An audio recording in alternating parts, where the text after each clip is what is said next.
to expect of this session. So please make use of this time to send in a one-liner introducing yourself so our instructor gets to know you better.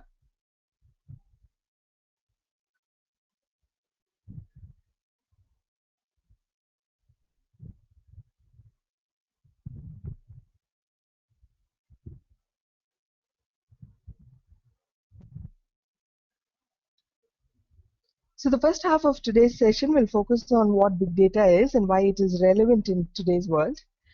And the second half on Hadoop architecture, there will be a 10-minute break about an hour and a half into the session. For those making notes, you can sit back and relax. We will share this presentation and recording with everyone here. The chat window on the GoToWebinar tool is your primary mode of communication with the instructor today. You can ask your questions by typing here. So this is an introductory session. We keep this open to all and have a lot of attendees, which is why everyone is muted. So our instructor will read out a question before answering it and will do his best to answer most of the questions that are given here. So this is session 1 of our 11-part course for Big Data and Hadoop, but on its own, it will suffice as an introduction to big data technologies. You can help the instructor respond to more queries and comments by keeping your messages short and avoiding chat language.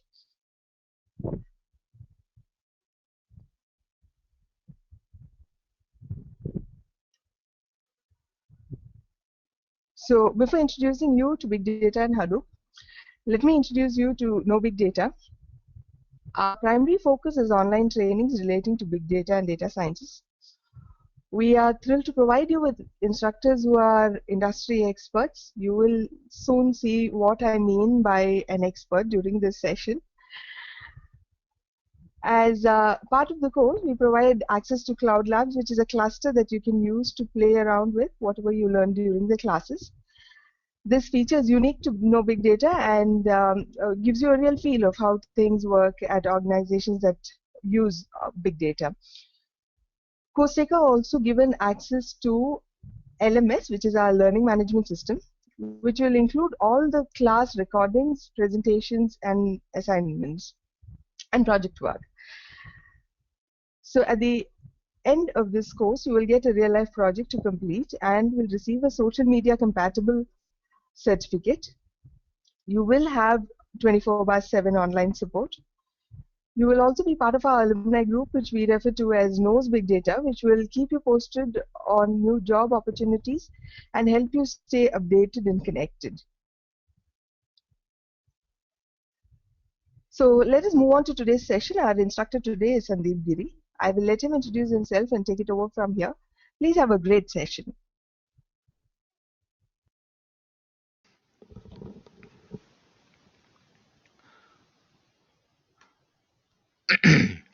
Hello everyone, can you hear me clearly?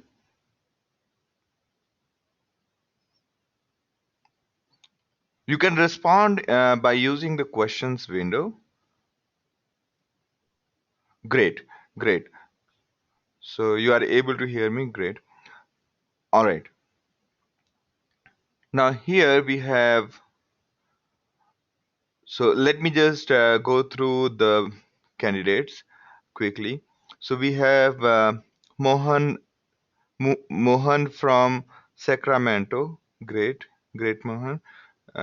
It would be great if you tell us a little bit more about yourselves. So we have Shabrish, and so all right. Shabrish is from Bangalore and is having 7+ years of experience in Java J2E and is working as a senior software engineer. Great to have you in the session, Shabrish. Then we have Maleshi. All right. And all right. And Maleshi works on OpenStack Cloud. Great. So we have Vivek, who is a web developer.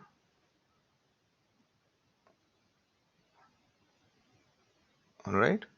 We have Krishna Prasad, who is working on virtualization domain, would like to understand Hadoop. Great.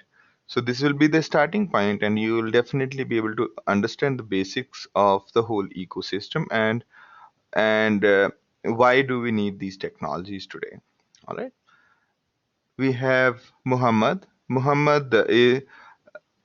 Muhammad Atif Wasi, who is working as a senior technical architect at Oracle and all other Oracle related components. Great. Great to have you in the session, Atif.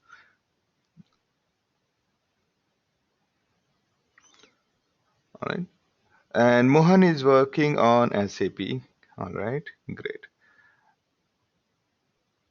So we have Surya Narayan from San Jose, and is working as IT consultant in J2E technology since last 10 years. And great to have you in the session, Surya. We have Manish from Washington, and he has around 10 years of experience in Java J2E. Brilliant. And all right, so we have Ivy.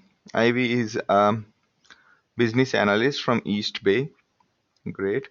Interested in big data. All right. So we have Murli from Versa Networks working on virtualization domain and want to understand big data. Then we have Lakshmikant Mishra, who is having 8+ years of experience as IT manager. Brilliant. We have Srinivas. Srinivas has been working on Java and J2E with Alcatel-Lucent and has 9 years of experience in Java. Great.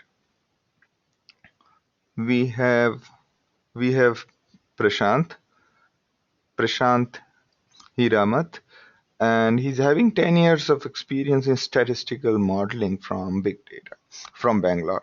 Great. Great. We have a great audience today. Also, we have Pravitha Nair from Mumbai and working in Capgemini as software test engineer, having 4 years of experience. Great. So, and Pravitha is interested in learning big data. All right, brilliant. So we have a great set of audience today. All right. So this is how we will be, so I will be going slide by slide, explaining the concept. If you have a, if you have a question, ask immediately. I might reply a little later, but I'll try to reply as much as possible. All right. A little bit about me. I did my graduation long back in 2002 from IT Roorkee and then joined a company called DE Shaw. At DE Shaw, we built big data solutions even before the term was coined. You will understand what does it mean very quickly. Basically, we had a 10,000 node cluster and we used the 10,000 nodes cluster to solve our problems which could not be solved by usual systems. Then I founded a company called Tbits Global into document management domain for large enterprises. Okay.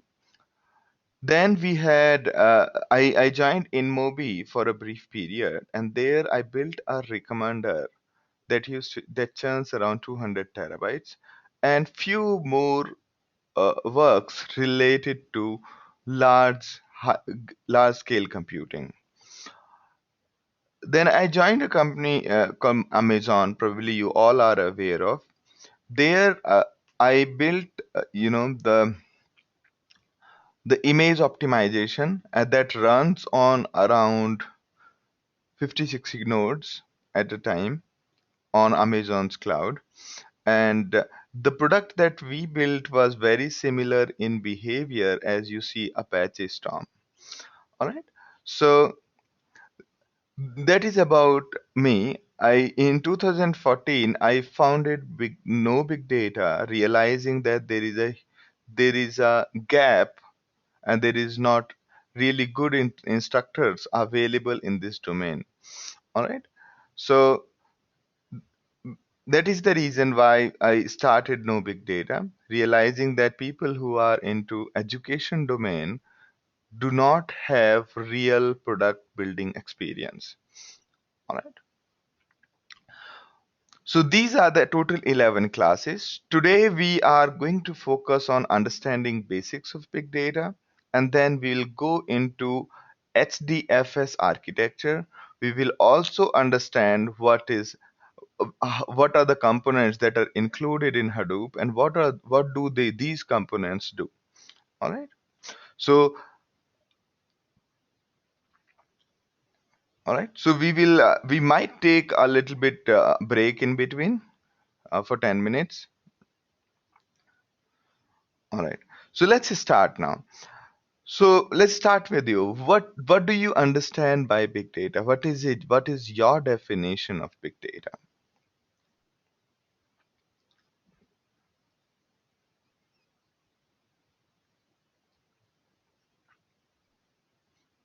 Collection of data. That is Malish's response. All right. Malishi says that collection of data which is in terabytes. Great. Anybody else? Yeah. Keep going.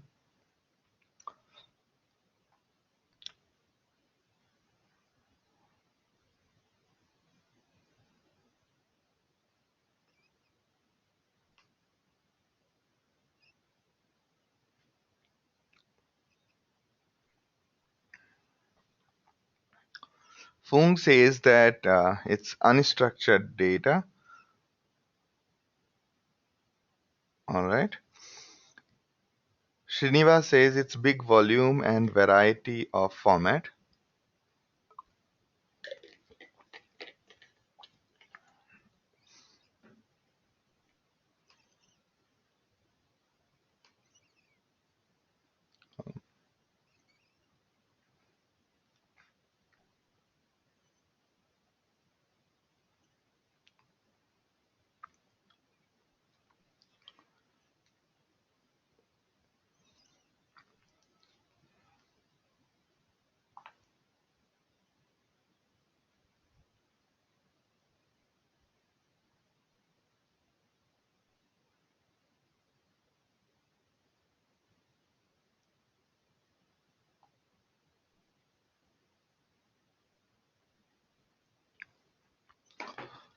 All right. So Srinivas says big volume and variety of format data. Muhammad says that to manage high volume of data and high processing. Okay. Vispa says collection of very huge volume of raw data means unstructured data. And Viswas says okay. Viswas says collection of okay. Ravi says all right. Let me just send a message to Ravi because he cannot hear. All right. Surya says that unstructured data that cannot be stored on a normal databases. All right. What are Kafka and Impala? So that is Nand Kishore's question. So uh, Nand Kishore, we will not be discussing Kafka and Impala today, but you can drop me an email. We can reply to you in a separate thread. All right.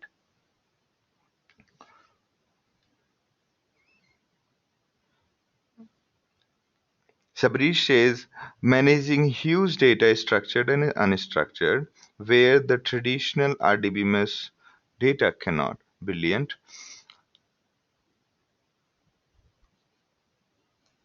Vivek says data represented as extension key values rather than relationship. Krishna Prasad says large set of data which can be used for taking some actions in the future. Manish says that data which cannot be processed by legacy system and has characteristics of three V's. All right.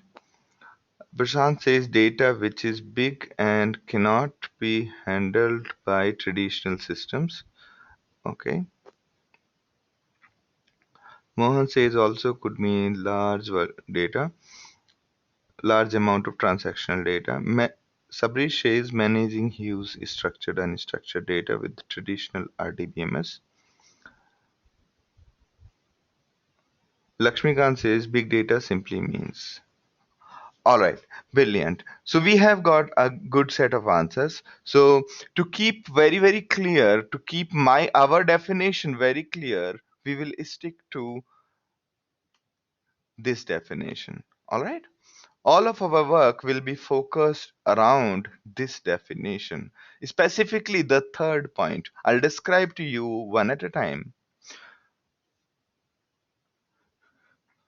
Big data simply means data of very big size that you cannot process with usual tools. Okay. For that kind of data, to handle this kind of data, if you require distributed architecture, that means you are handling big data. All right. And fourth point is the data could be structured or unstructured. So if you look at this definition clearly, if you look at this definition clearly, in the first one, data of very big size. So you might ask, how big is the data? Second is that you cannot process with usual tool. You may ask that what do you mean by usual tools? Third is that is the reason we will stick to the third point in this, because first 2 points are very is not quantifiable. Okay, so let me repeat again. Whenever we require tool which is based on a distributed architecture, we say that we are handling big data. Okay, if you for various reasons, if you require a tool which handles uh, which runs distributedly on network, then we call it as a big data tool. All right. Now, what do we mean by distributed architecture? All right. Now look at this. The left hand side is distributed and right hand side is called parallel computing. Now, in the distributed computing or distributed architecture, a group of network computers interact with each other to achieve a common goal. Okay, so a common goal, parts of the common goal is provided to each computer which are connected to the network, and they all work in conjunction like a single computer and give you the result. So this is called distributed computing. In case of parallel computing, you have multiple processors and you have a single memory. All right. For a parallel computing, you need to build a, a different kind of a computer. Okay. You have to have multiprocessor computer having really good memory, and and the but in case of distributed computing, you do not require special hardware. All you require is a normal hardware connected to the network, just that the software or the solution, the software or the tool, it handles all the complexity of distributedness. Okay.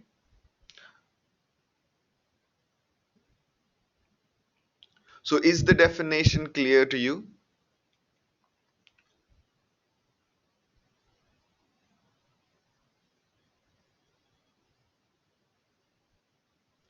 All right. So again, let me repeat. So when your data grows to huge size or huge velocity, and you realize that no single computer can solve your problem, you say that you are handling big data. All right. Now, there was a point called structured unstructured data. What do we mean by structured or unstructured data?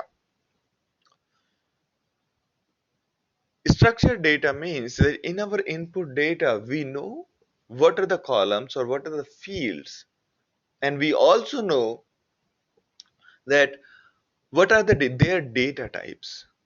Okay, what is the structure of the data? We know it very clearly. Then we call the data as structured data.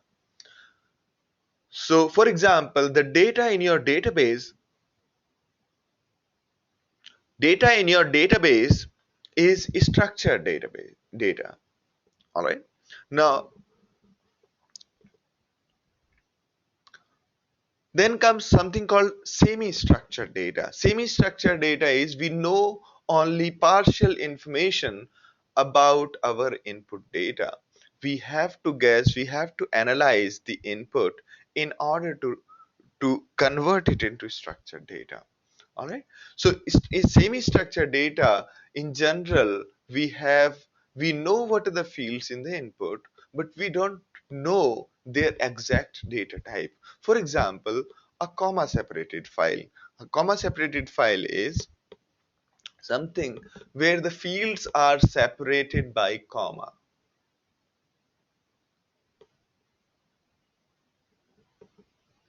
So figuring out whether a field is a string or is a boolean or is a number requires a lot of effort in case of a CSV file, and that is why it is called semi-structured data.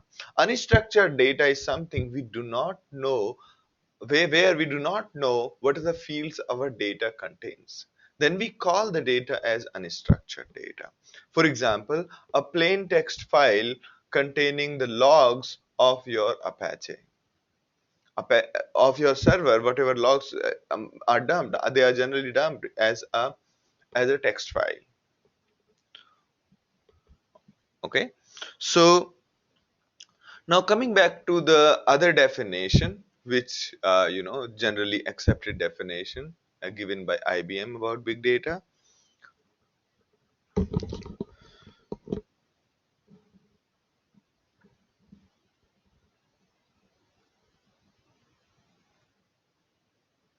All right. So about big data, we have these four V's that define the big data. Actually, these four V's characterize the data, and these four V's might be the reason for the data to become the big data. So the first one could be volume. These are the four characteristics. Okay, these are the four characteristics. So, but our definition will always remain a data for which you need a distributed computing is called big data, or a tool which is based on distributed computing is known as big data tool. All right. Now, so these are the four characteristics of the data which make data as big data. So first one is volume. Volume means you have got a humongous storage. It's not moving, it's stored. And to just store the data or occasionally retrieve the data, when you require multiple computers, then the data might become big. The data might be considered as big data. So, and second is velocity. Velocity as in number of requests coming to your server or number of requests going from your server. All right. Third is variety. Variety as in data could be in multiple format. Okay. Data could be in multiple format. Data could be in ma Google Maps. Data could be, the videos. The data could be audio. Data could be a plain text.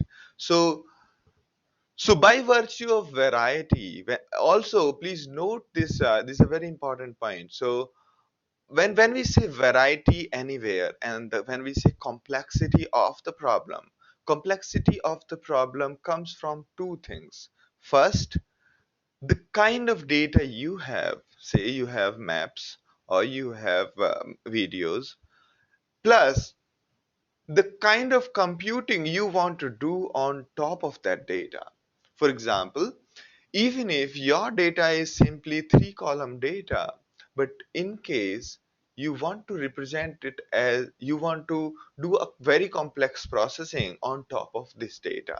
Okay, if you look at other problems such as finding recommendations, or such as finding the clusters in this data, even though the data is well structured but your requirement is complex, okay, the problem might become that of a complex problem, and hence that this is also considered part of variety.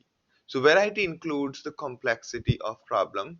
The complexity might be either because of the data, or because of your demand, your requirement.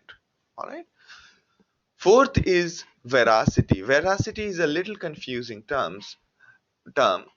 Veracity essentially means that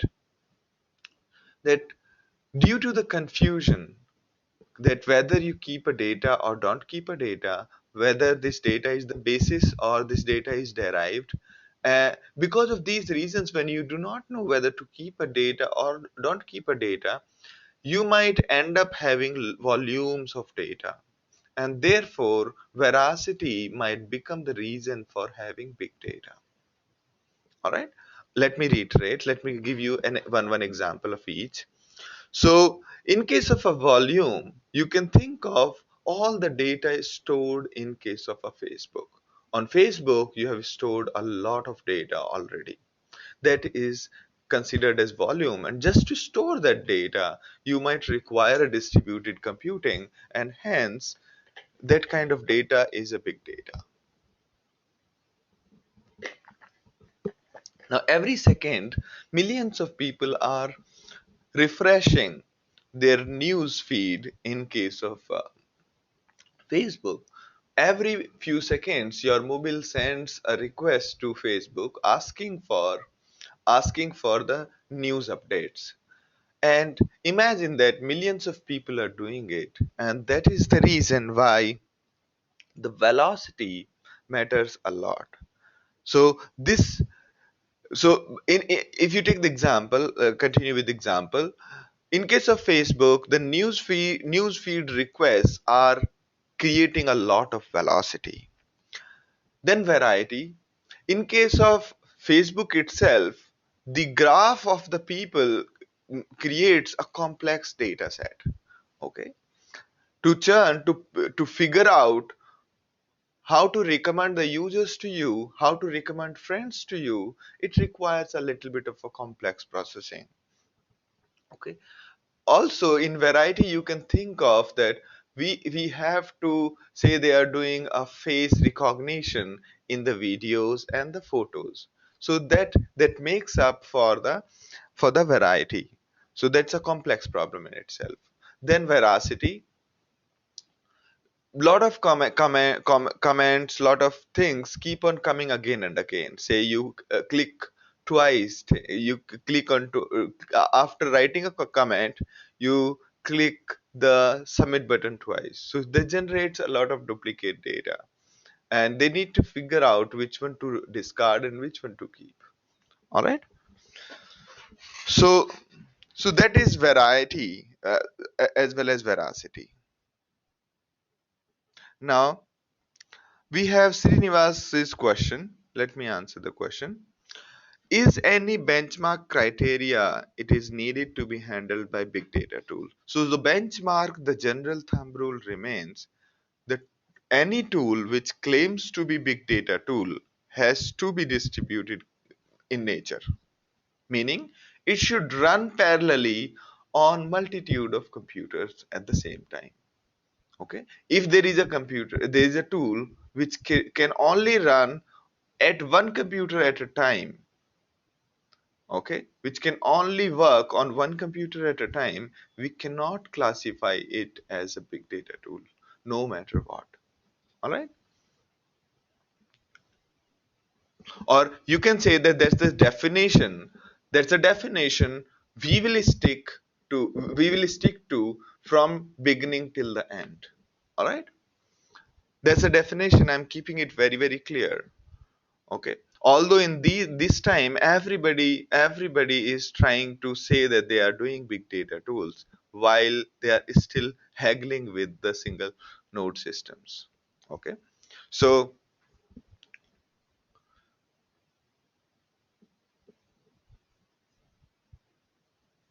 Malish's question is it raw data? What will be the file system called to store the raw data? So the file system is HDFS. We'll go into the details, no worries. Okay. So everybody okay with this definition of big data? So these are the few characteristics which might make the data big data. All right.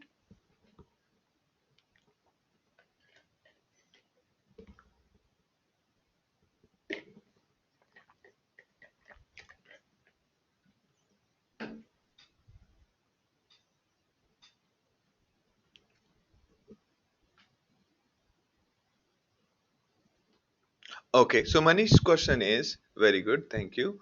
Can the problem be considered to be big data problem only when it has all the four characteristics or any one or more is good? So any one or more is good. But this definition is very vague. Okay, we will stick to our definition where by virtue of any of these characteristics your data grows to a level or your problem raises to a level that you cannot solve it using a single computer. You require multitude of computers simultaneously. Then you call the problem as big data problem.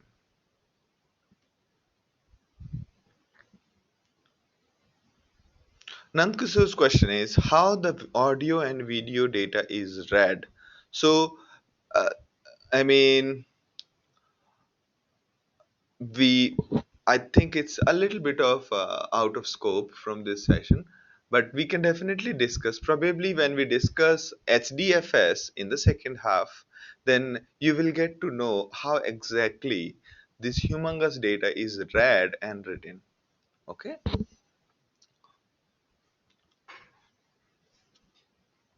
So Srinivas's question is how earlier tools handled without big data. Very good questions.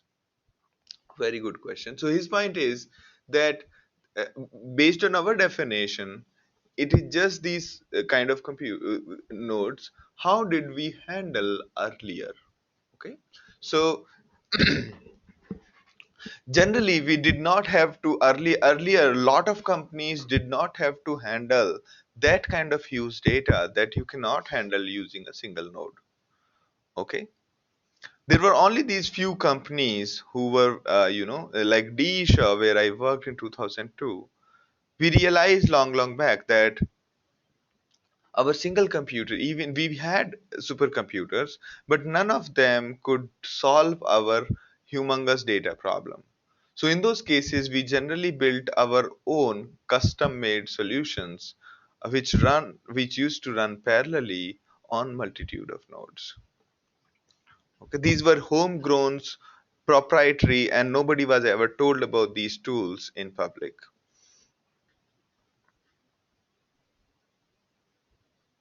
Okay. Now, Sabrish's question is: Big data can be used for a traditional web-based application, stand-alone application, as a backend DB because of reliability. Yes, that is correct. So, okay, let me rephrase your question, Sabrish. So, his question is: Can big data kind of a database be used for a traditional web-based application as backend? Definitely yes. So most of these high traffic websites such as Amazon itself, they came up with these kind of databases which could handle humongous velocity. Okay, which could handle humongous velocity in order to cater to the users. Atif's question is, what about network bandwidth dependency while communicating between amongst multiple distributed nodes in big data model. So, okay, very good. So whenever you have this distributed architecture problem, there it's obvious that these nodes need to communicate with each other. All right. And and hence there are high chances that this will clog the whole local area network in case of your data center, right? So a lot of work has gone into that direction. A lot of work has gone into that direction, and as of today these big data tools are fairly stable and are able to minimize the network traffic. Although most of these most of these tools, these distributed computing tools, make their local area network traffic really really high. All right.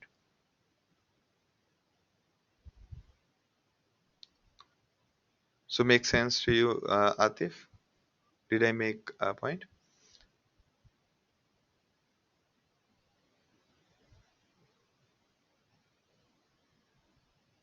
Kalyan's question is send question to staff. What does it mean, Kalyan?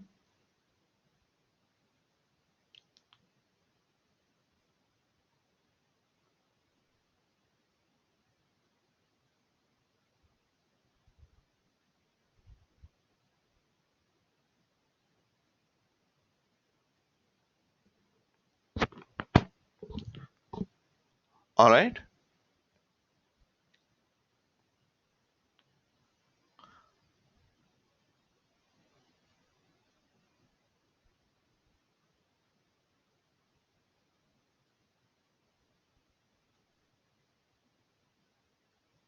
So Sabrishi's question is, can we recommend our existing client to make use of big data as a backend, even there is no huge data, but only because of reliability? Mm, Not really. That will not be the only reason. Because if you talk about reliability, the existing RDBMS are fairly reliable on small data. Okay.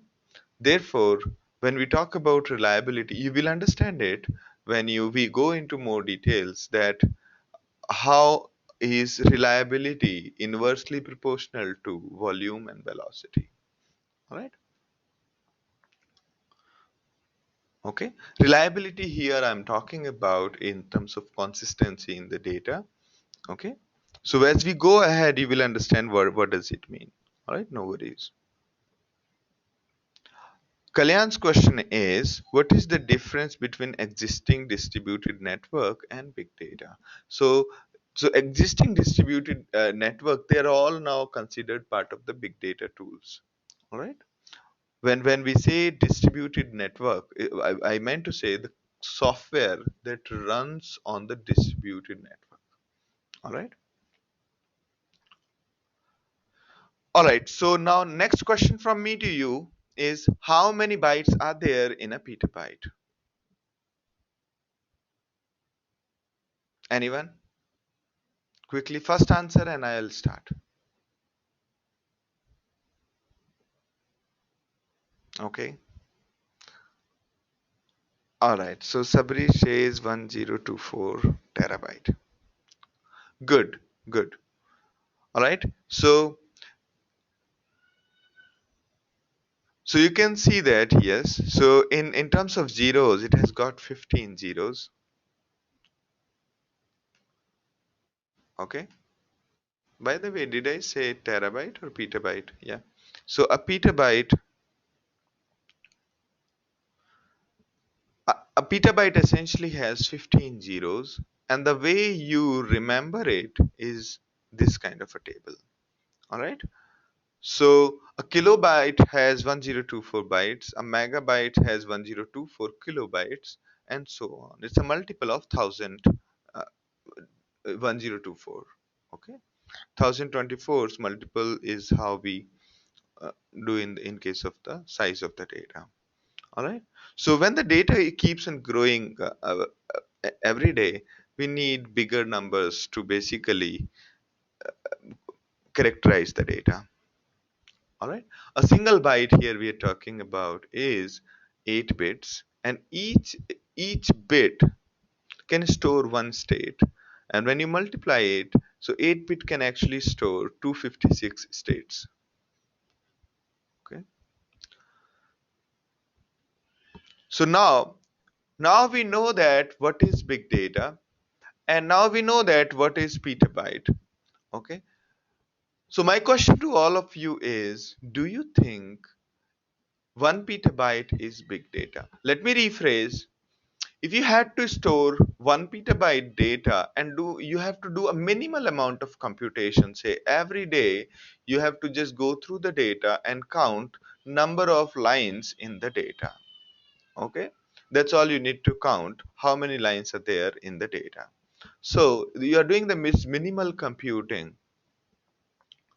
Okay, now do you think 1 petabyte is big data?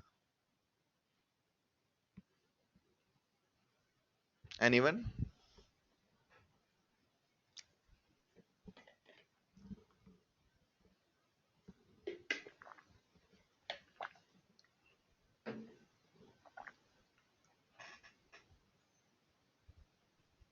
Atif says above gigabytes can be considered as big data.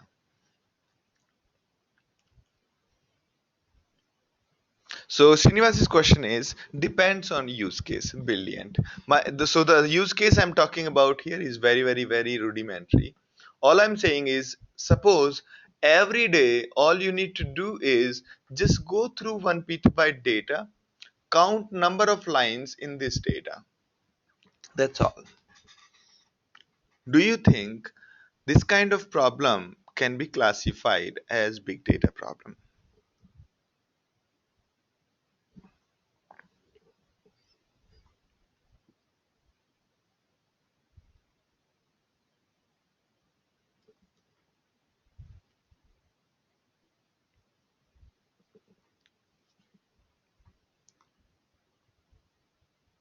Fung says that it's yes, it's a big data. Mohan says petabyte itself doesn't make it a big data. It is the complexity of such an amount data. So whenever we talk about complexity, Mohan, is twofold. First is the kind of data, other is the kind of problem we are talking about. So here the problem statement is very simple. Says we are given data, all we need to do is count number of lines.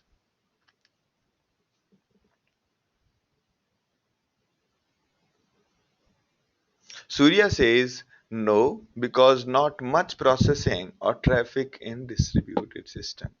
All right. So Maleshi, did you get the reason? All right.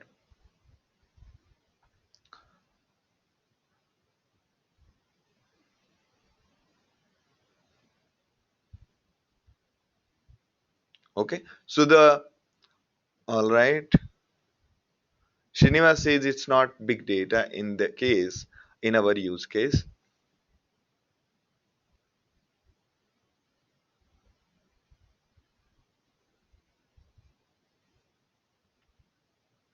Kalyan says, I think there is no specific limit for big data. However, when a particular thing is handled by existing tool. So, Kalyan, my I will stick to my definition here.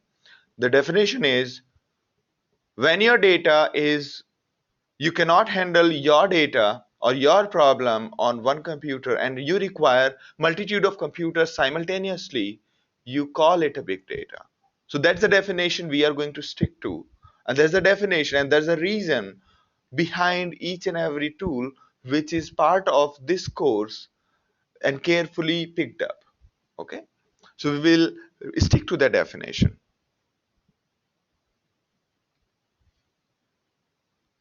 Okay, and the reason I have put this clear definition in place because there's already so much of confusion people are creating behind the big data tools. All right.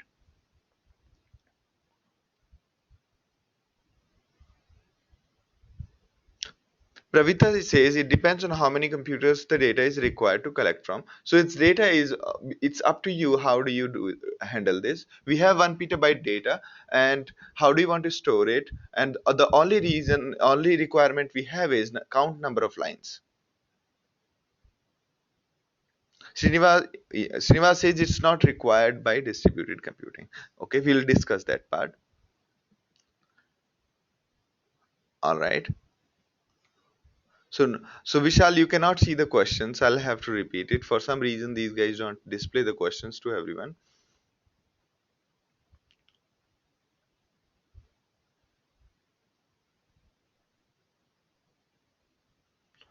All right. So Krishna Prasad says yes, to count number of lines, parallel computing can be made use of by segregating overall content of the data. I believe it can be categorized as big data problem. Good. So my question to you is, do we require, that is the point. We can, but do we need a distributed kind of a architecture? All right. So my answer to this is yes.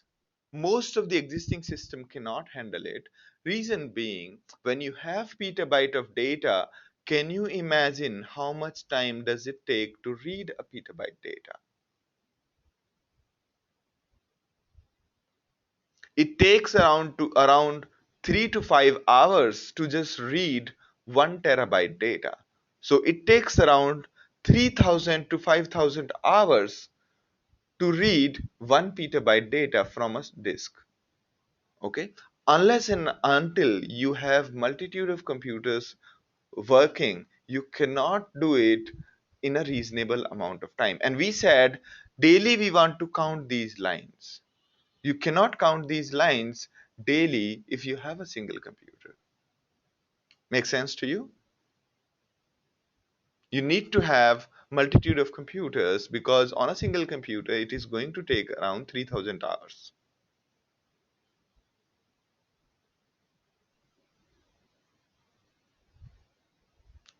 So it's not only computing, it's not RAM, it's not the CPU what becomes the bottleneck. We will go into the detail and you will be surprised that it is the bandwidth, the data bus, is the read speed of the hard disk that sometimes, that most of the time causes you to have the distributed computing in place. All right? Is everyone with me?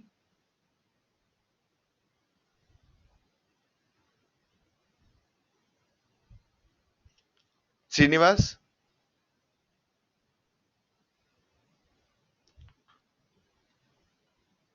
Great, great.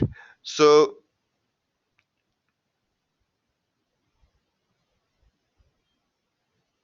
all right, moving on. Any questions right now? Now, again, the same question. So, how much time does it take to read 1 terabyte data? Anyone? I've just told you a minute back.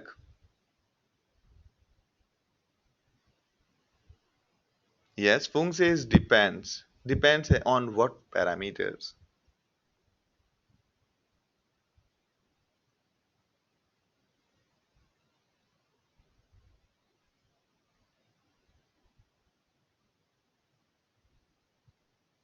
Correct. So, so normal hard disk takes around 5 seconds to read 1 gigabyte of data, and hence it takes to 3 to 5 hours to read 1 terabyte data.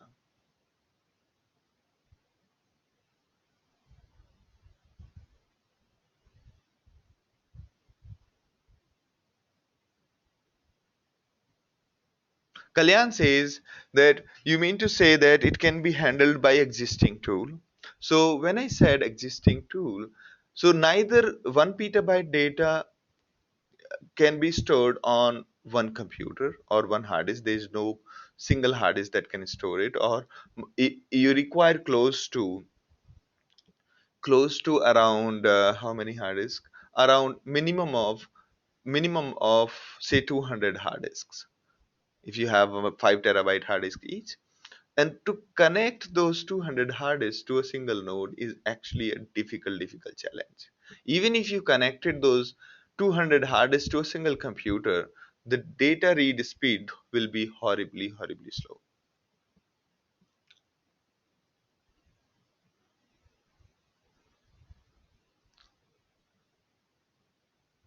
Great.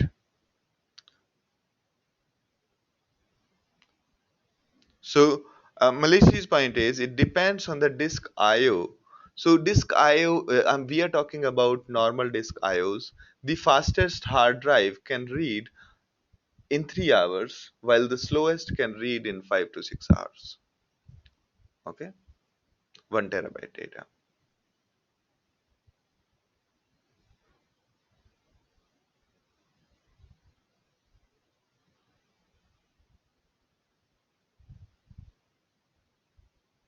So Malaysia's question is, if I have high-end RAM and CPU, at last data depends on disk IO, of course. So all of these things work in conjunction, and anything can be the bottleneck. Krishna's question is, if we divide it into different chunks and parallelly read, the overall time can also be reduced, correct? And if we all use SSD to store data, meaning the medium to store data, the read time is reduced as well.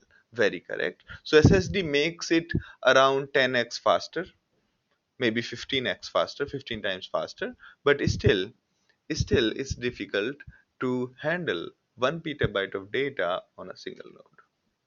All right. All right. So we will discuss it as we go forward, Krishna.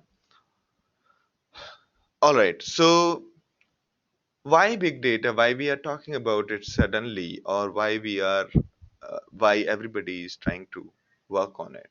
Because after 2002, the digital data is started becoming stored heavily. Exponentially, it increased. The analog storage did not increase. Analog means paper. Analog means video records, the paper and the film and vinyl. And while digital storage could be anything starting with floppy disk till today, the uh, hard drive and SSD and everything. So the digital storage have exploded exponentially. Okay, the every year the requirement goes very high. All right. So Nand Kishore, I'll not be speeding up. Okay, I'll not be speeding up. I'll be going at this pace. Okay, because I need to answer everybody's questions. All right. So now question to all of you is, why is it important now? Okay. So why did it, we talked about this screen. We talked about this screen. Here we talked about how the data has exploded, and the reasoning behind this kind of explosion is two parts. The hardware. First is the hardware, second is the connectivity. On one hand, the hardware kept on growing cheaper, faster, and smaller every year, every month. On the other hand, the connectivity became everywhere and really fast. Okay, we started with normal data connection, 3G, 2G, 2G, 3G, 4G, and Wi-Fi and other kind of networks. Okay, so on one hand, the hardware became really cheap, fast, and small. On the other hand, the connectivity became really high, and the connectivity leads to multiplication of the data and lot of transfer of the data. Okay, so if connectivity and the devices, if you put together, is what has resulted in big data. All right. Now, a quick question to all of you.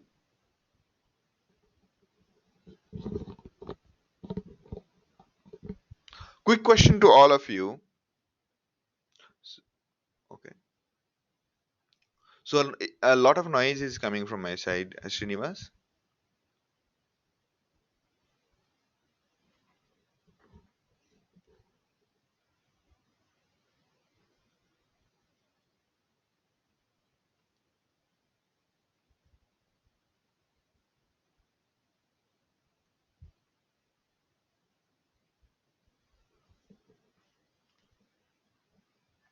So I'll mute myself for a second and then connect again. All right.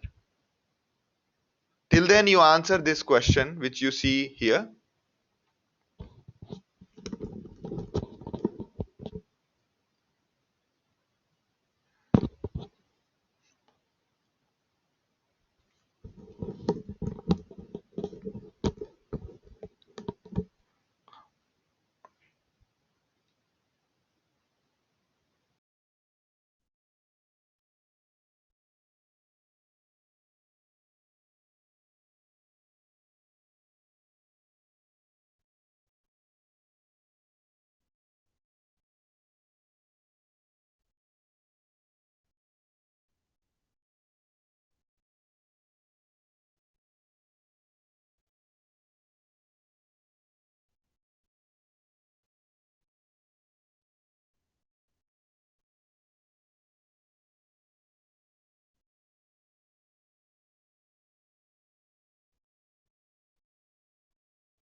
All right. So is it better? Is it any better?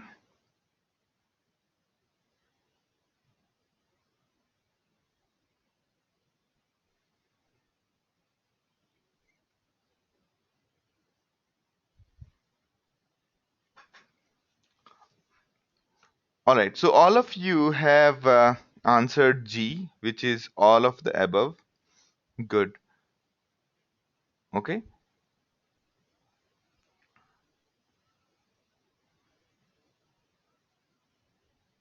So, Sabris, in your opinion, the CPU and the memory size do not impact computing, speed of computing.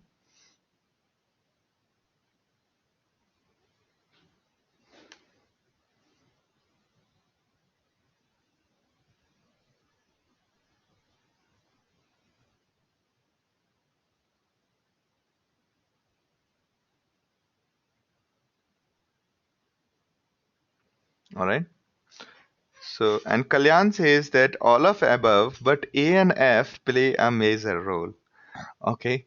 Okay. So, sounds like that actually. Network and CPU. But interestingly, the biggest role is played by memory in the game. Okay. So Srinivas, CPU also impacts a lot of, sorry, Sabrish, the CPU also impacts the computing. Okay. All right. You will understand why as we go ahead. Okay. So all of the above. So these are the four basic components of any computing, although everything in the computer impacts the computing, but these are the four things that impact the most. Starting with CPU, okay, starting with CPU, CPU has got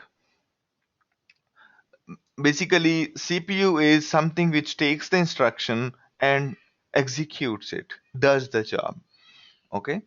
And we have been, we have always been thinking that CPU is the only thing that actually impacts computing. But as a matter of fact, CPU is the most free resource in almost all the servers. Okay. On an average, when I see our data center, on an average, hardly 5% CPU is busy.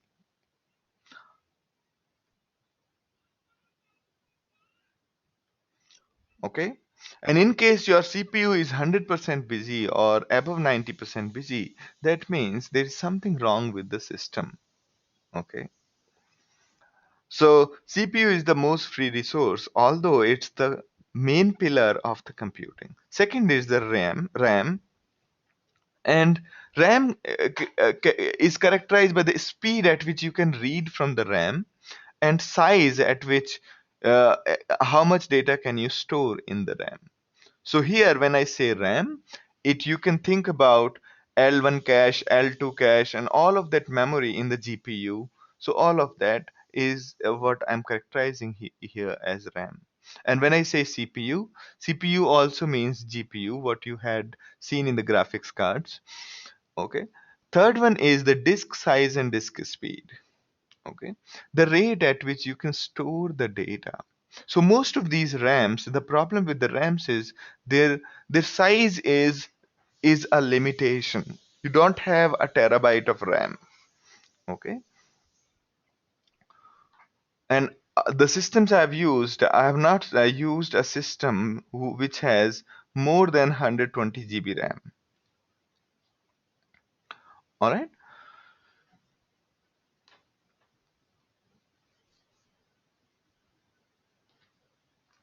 Then fourth point is something which was introduced lately, which is network.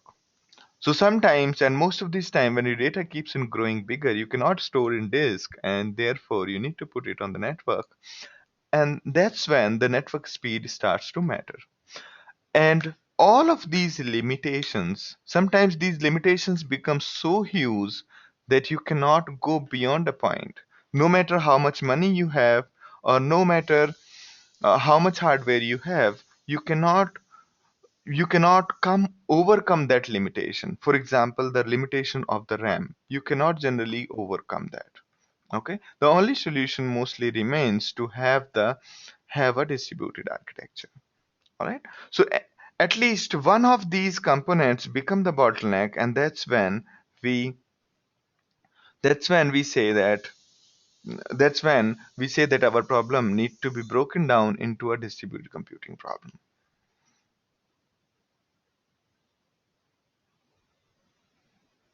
All right. So is there background noise still?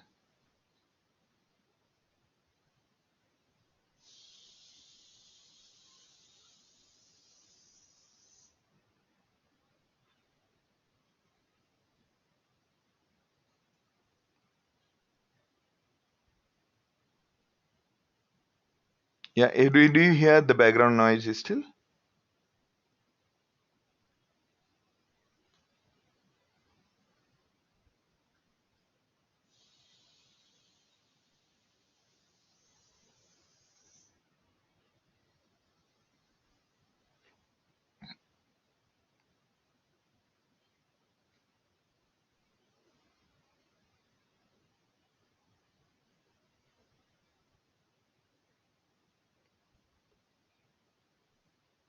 Okay. All right. So you might ask that, fine, you have these kind of problems. So what kind of challenges are we talking about? What are the big data customers in general? So let's take a case of first a key e-commerce company.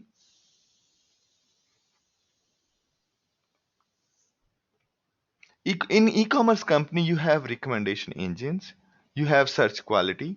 So what is a recommendation engine? Let me go ahead and we'll come back to this slide again.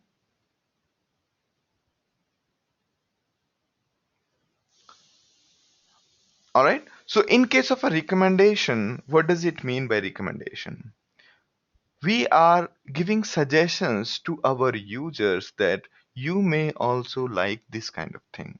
And these suggestions could be based on the past history of other customers, combined with past history of the user, combined with past history of the product. Okay. So that is what we call it a recommendation. Okay. A recommendation could come in the form that customers who bought this also bought that. Or it could be as simple as that this dress is worn with this kind of clothes. Or it could be in this form that you may also like it based on, it could be based on you may also like it based on your own history. All right. For example, Netflix and IMDb. All right. So the way it is generally, why it is important, why the big data is important in recommendation, because the bigger the data you have, the better the recommendation you will get.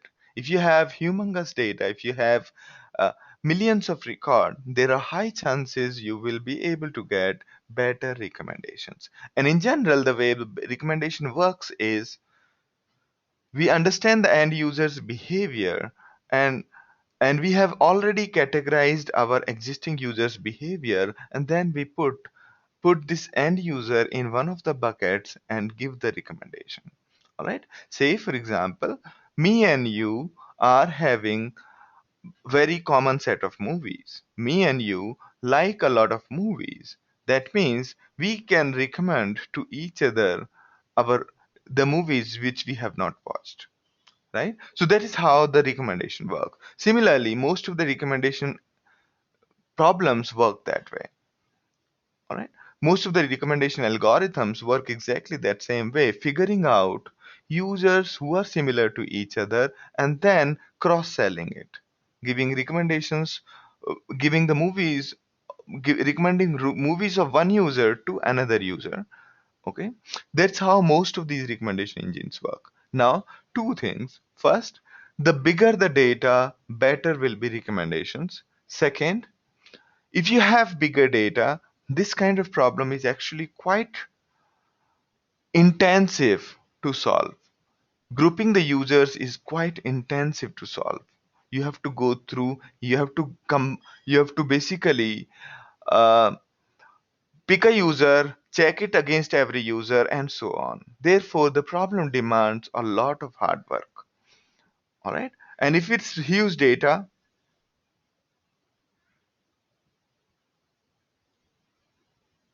all right. So the voice is breaking.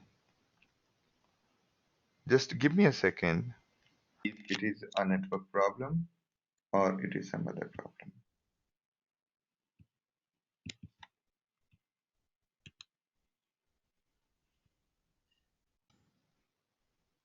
I've just changed, reconnected my headphone. Is it better or should I try to use any other network?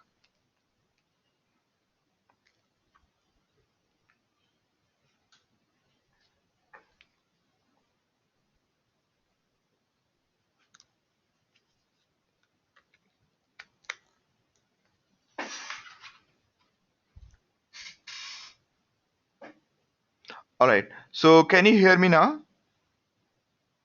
Hello?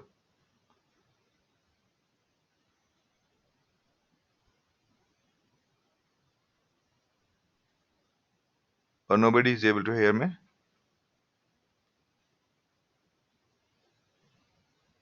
Hello?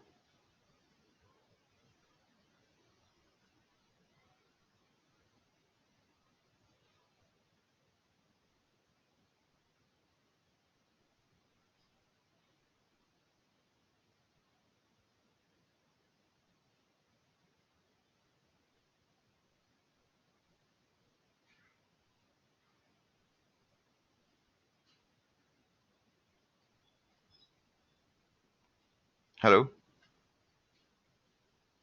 Hello? Are you able to hear me now?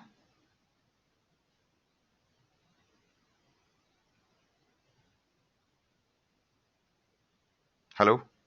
Are you able to hear me now?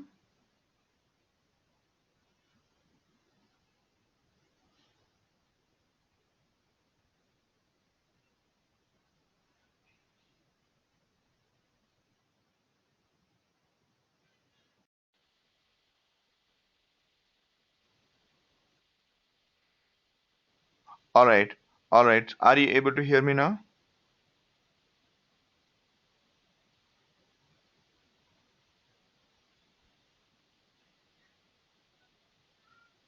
Yeah?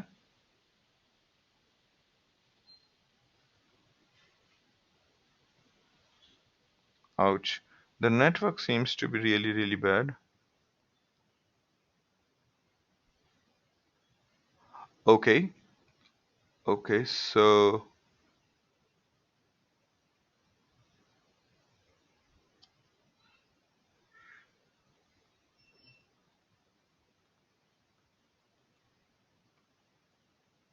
hello.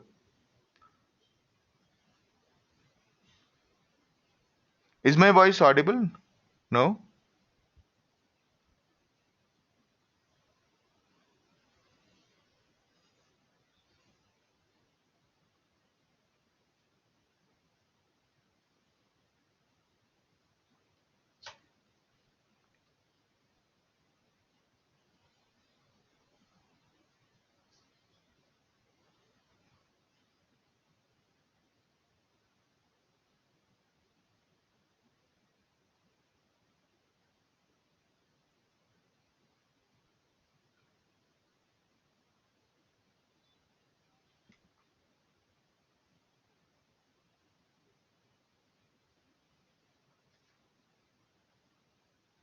Hello?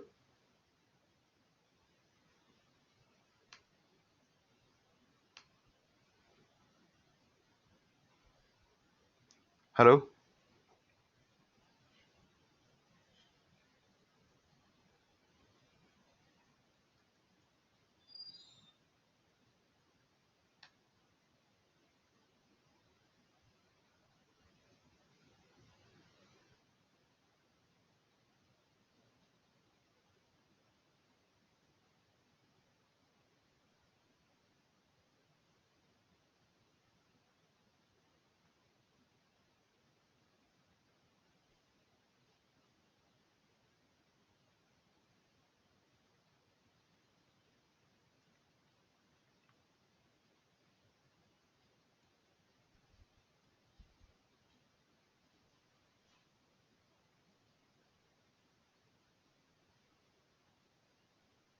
Hello?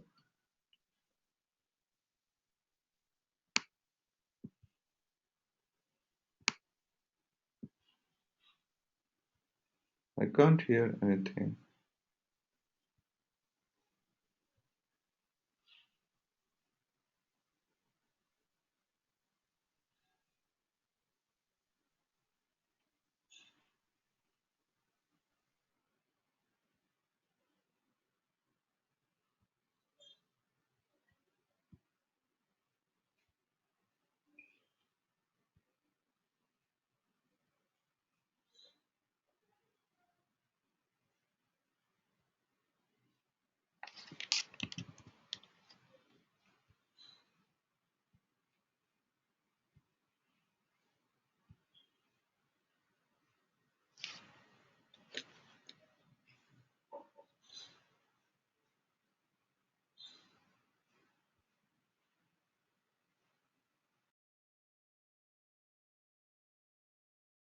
All right.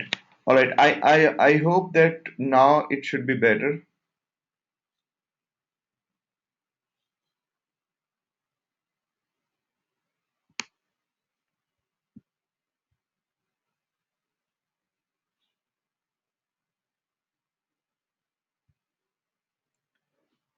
Fine. I think now it's working.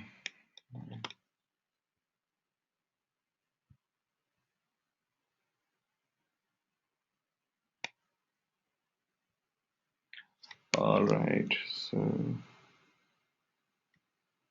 yeah, recorded video will be available. No worries.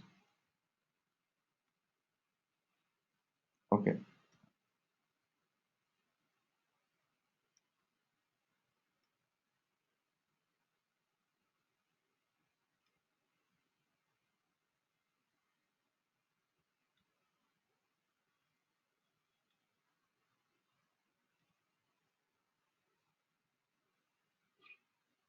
Actually, I was not able to see anybody's questions, and that is the reason I was waiting for this to work. All right. So looks like now everything is all right and everybody is able to hear me. Good. Good. Now carrying on. So we I was talking about So I was talking about the recommendation part. I was talking about two things. When you have in recommendation, the bigger the data, the better it gets. Second, the recommendation problem itself is complex one. It requires a lot of computing and lot of data, a lot of computing and lot of memory in order to generate really brilliant recommendations. All right.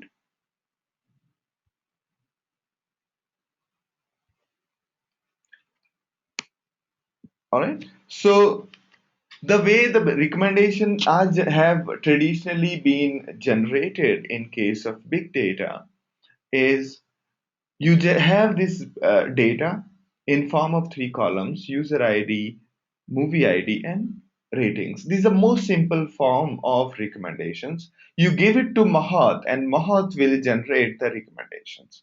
We will go through this project in one of the sessions. All right. Now, next big data example is sentiment analysis. This probably everybody is aware of, but every new day there's a new technique for doing the sentiment analysis. So what is a sentiment analysis? Understanding what's the public sentiment or what is public thinking about your product or your brand name. Okay. So it could be by the way of Twitter or other forums. Alright. So, in general, one of the basic way of sentiment analysis could be based on the text, whether a person has said a positive sentence about you, or the tweet has got a positive meaning or a negative connotation. So, all of this comes under something called sentiment analysis. And to do, do the, to do this kind of analysis, you generally have to churn a lot of data. And to churn that lot of data, you might require a really big infrastructure.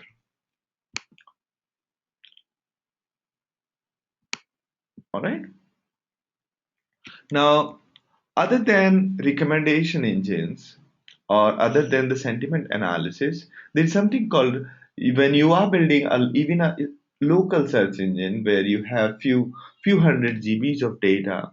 Even then, you would require a big data solution in order to improve the search quality. Search quality can be improved by providing great suggestions for the users while they have typed something wrong. And to do that, you might have to build your own dictionaries, you might have to build your own data structures to give the end user really brilliant search. Fourth might be an A B testing. Okay. In case of A B testing, what is A B testing? A/B testing has been it has been going on for quite some time. A/B testing was done in case of medicine field earlier. Okay, A/B testing was done in case of a medicine field where some of the patients were given fake medicine and some of the patients were given really good medicine. Now you compare the results. So that is a A/B testing in case of medicine. In case of a technology, in case of a software technology, say you are launching a new feature on your website. So, first, rather than launching that new feature to all the users, what you do is you run this new feature only on small set of users and then compare the result against the existing one, because the existing one is running for some users while this new feature is running only for some users. So you can compare the result and see whether your new feature is working okay. Are people liking your feature based on certain parameters? So that is called A/B testing. And A/B testing is probably the reason why most of the web companies such as Google, Facebook, Amazon, all of these companies have been able to uh, succeed. All right.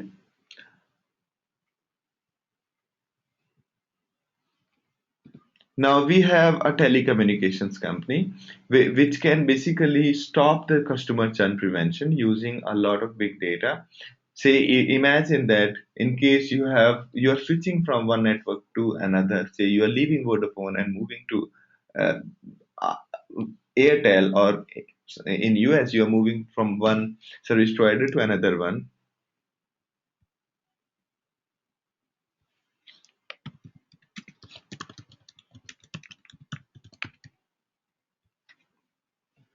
All right.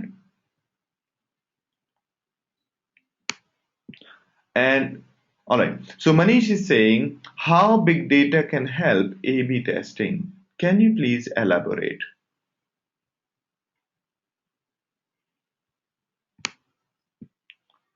Okay, can you please elaborate?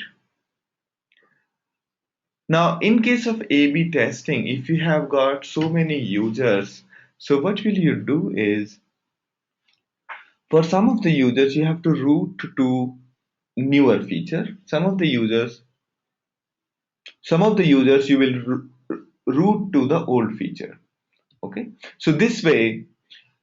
And imagine that same A/B testing is being run on, say, 100 features. If you have 100 features on your website, and all of those 100 features, each of them are running their own test case, their A/B testing, meaning all these 100 features are having their two two UIs, or two versions. Okay, all of these 100 features are having two versions. So can you tell me, if you have 100 features and all features are having two versions, how many total permutations are possible? It is 2 to the power 100.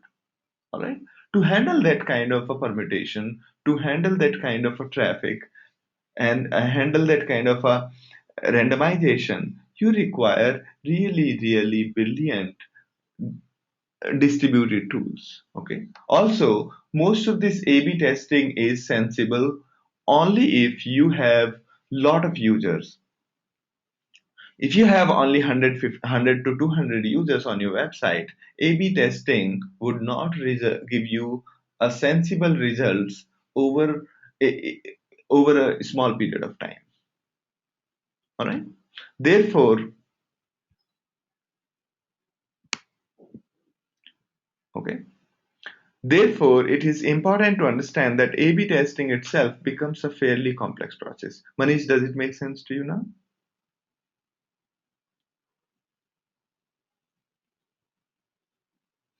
All right. Now, in telecommunications, the data is used by default. And for example, I was consulting with one of the recent some company in telecom. They were having the same problem of they have huge data and they want to figure out the network in order to predict failure. Okay, so their Oracle database is actually not sufficient as of now. It keeps on giving them a lot of troubles. Okay, so in telecom, because of the size of the data and size of the traffic that comes in, all of the problems actually result in big data problems if done properly. All right.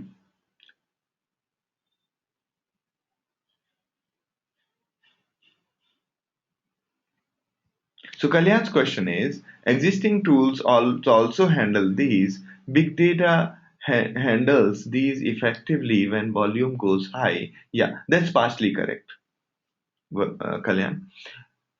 So Vivek is asking that can you please tell A/B testing again? So is everybody else clear about A/B testing? If everybody else is clear, then I'll move on. Okay. If anybody else also wants me to repeat A/B testing, then I'll repeat.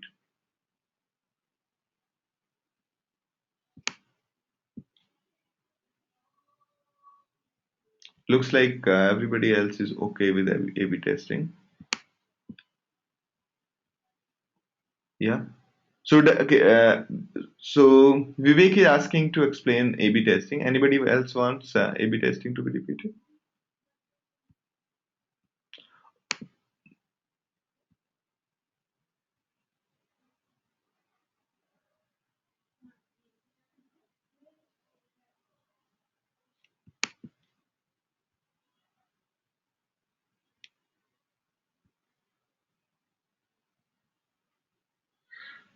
All right.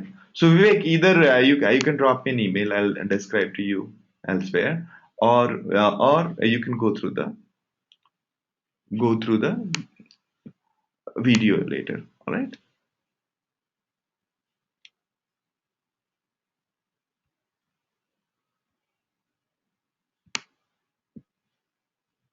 So Malaysia's question again is, we have cluster server to handle distributed data and computing.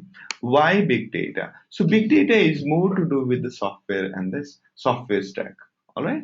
While we talk about clusters and when we talk about cloud, that has more to do with establishing a way of hosting the hosting a network of computers on someone else's premise. Okay, so big data is more related to the distributed computing. When we say distributed computing, it's not only being able to run computers, it's not only being able to power up the systems or being able to connect to systems. It's also related to how we divide our computing onto multitude of machines. Okay, hope the difference is clear to all of you. Ravi's question is, can we use big data to relate and analyze data from multiple different applications? So yes, of course you can do, but always, as always with data, whenever you have custom requirement, you will have to do a custom software build. And okay, similarly, any other tool will also do the same thing. Okay. Now, all right. So we talked about recommendations. Recommendations basically, in most simple format, Mahat kind of tool can give you the instant recommendation without having to do much. All right. Sentiment analysis, figuring out whether a sentence is negative or positive, is done in multiple ways. First, the most common way is to figure out how many positive words are there in a sentence and how many negative words are there in the sentence. And based on that, you figure out whether a sentence is positive or negative. All right. The second way of doing the figuring out whether a sentence is negative or positive is by the way of natural language processing, also called NLP. So that's also every year there are lots of tools being built around NLP, and they are doing a very good job. All right. So the sentiment analysis is itself, though it looks like a very cliche problem, very commonplace problem, but it's actually quite complex. Every year, lots of people try to make the sentiment analysis better. All right. So sentiment analysis, as we talked, also is a big data problem because it itself, figuring out each message as positive or negative takes a computational effort. Along with that, this makes sense only if you have humongous data in place. All right. The other big data customers could be government, or not could be, is government and the healthcare and life sciences. Although big data solutions are now being implemented across the globe, across the verticals, but these are the big data customers that were by default meant to be big data because their data was humongous and complex. Okay, specifically healthcare. Healthcare from day zero has been the most computationally intensive field, such as health information exchange, gene sequences, healthcare improvement, drug safety. So all of these informations, all of these problems are very data intensive and very computational intensive jobs. All right. Now, this is a general diagram which shows the big data customers, but it's not really big data customers. I drew it using the customers of Hadoop. Okay,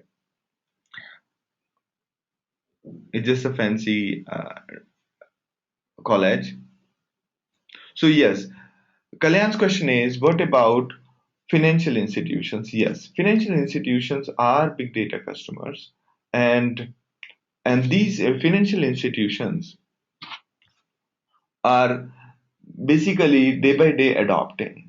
Okay, just that I have avoided them here. For example, I was talking to some companies who are doing, say, anti-money laundering. Anti-money laundering is fraud detection. Okay, fraud detection, and that requires a lot of computational effort. Similarly, reconciliation of humongous data, those kind of problems are meant to be big data problems. Okay, so wherever the data is growing and you are not able to handle the work using a single node, you generally end up having the multitude of computers. Okay, and also DE Shaw, where I worked, was anyway the long back they started with cluster and distributed computing, and that time itself we realized that the financial institutions do require a lot of computations. All right. These are the 11 common myths we have listed down. Okay. We will talk about it after a break of 10 minutes. So we will be back. We will be back by, we'll be back by how much? 8:45. Okay. Break for 10 minutes. Back by 8:45 a.m. IST.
All right. So should we start again?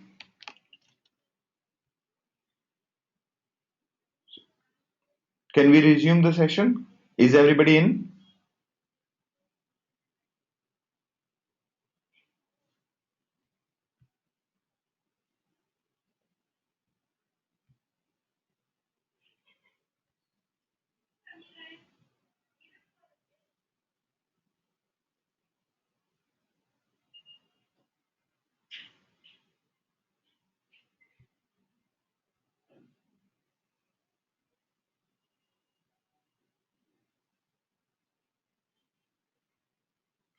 All right. So before taking a break, we were talking about the common myths. So here we have 11 myths.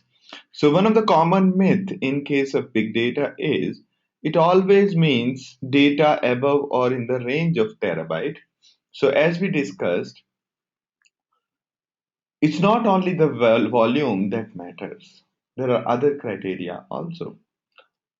The other criteria which can make your problem a distributed computing problem. All right. So your data, there could be a scenario where your data is in gigabytes, but you require a lot of computation, or you have a humongous data load, a humongous velocity. For example, imagine that you are building a stat counter for very high throughput websites. A stat counter is something which counts the website visits. Okay.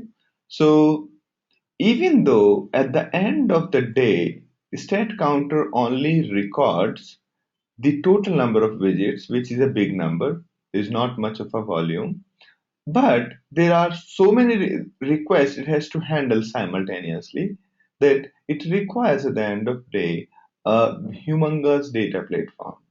Okay, if you're building a simple counter on the website for the websites.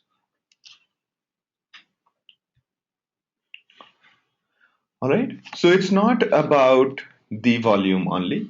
It could be velocity. It could be the problem which you are trying to solve, the complexity. Okay. Now, second is big data is always about social media. It does not apply to me. Okay. It's not true because social media is just one use case of big data tool. Okay. And it's not a generalization on what is it that it's not a generalization of all the things big data tools can do. Okay. So third is it will replace enterprise data warehouse. Of course, no. Reason being, enterprise data warehouse is brilliant for certain class of problems. And those class of problems are the problems which require a lot of this class of problems require a lot of consistency and transactional behavior in the data. So if your data is humongously transactional, okay, and you require a really strong consistency, it does not make much sense to put that kind of data onto the big data platform. Reason being, even though the distributed computing platform or big data platform are really very performant and provide you to handle a humongous amount of storage as well as humongous amount of requests, but most of these solutions are not very great when it comes to transactions. So most of the big data solutions are not able to provide the transactions as a normal database or enterprise data warehouse can provide. Is everyone with me? Any questions still here?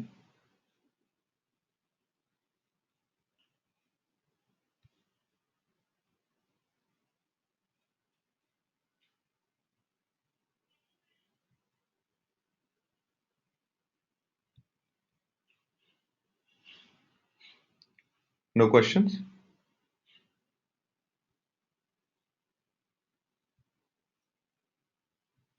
Yeah. So yeah, Kalyan wants again. So enterprise data warehousing houses solutions or any databases for that matter is brilliant when brilliant in terms of handling the transactional data which require transactions. Okay, that kind of data, most of these distributed computing platforms or big data solutions are not able to handle that well. Or you can say that most of these big data solutions are not great with handling transactions. Okay, if they try to handle transactions, they behave like a normal database. All right. So we will talk about why transactions are not being they are not able to handle transactions when we discuss something called NoSQL in session number 6 and NoSQL, and we will discuss CAP theorem then. All right. Next question from Srinivas is, can we use big data for any live transaction data? So big data solutions is actually difficult to handle the transactional data using most of these big data solutions. But there are techniques in which you can make sure that for the transactional data, you only use one node at a time to solve the problem. Okay.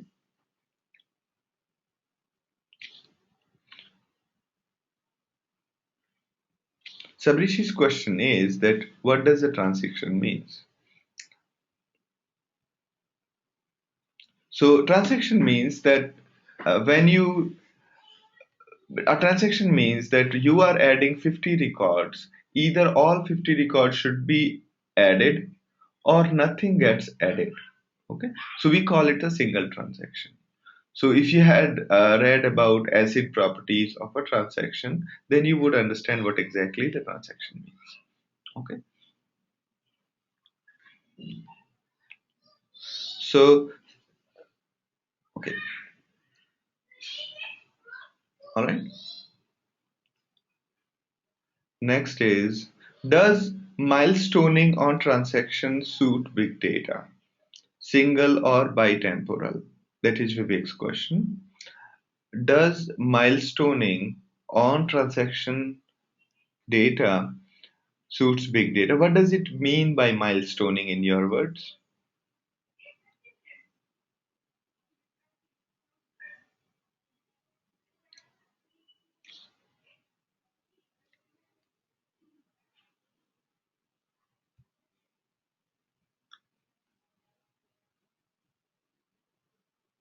So what, okay, Vivek mean to say by milestoning is breaking down data into day by day and then doing some sort of transactions on top of it, right?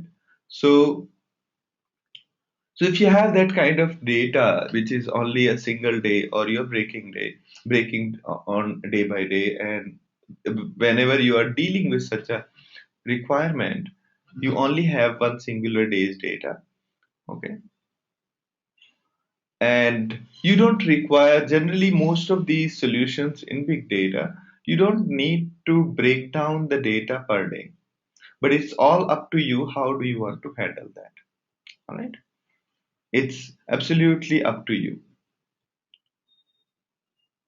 But most of the heavily transactional data and strongly consistent data, or your requirement where you require transactions and you require consistency, most of the database tools as you see them today do not provide. Okay, when we study CAP theorem, you will understand exactly what do I mean by consistency, what do I mean by transactions. Okay,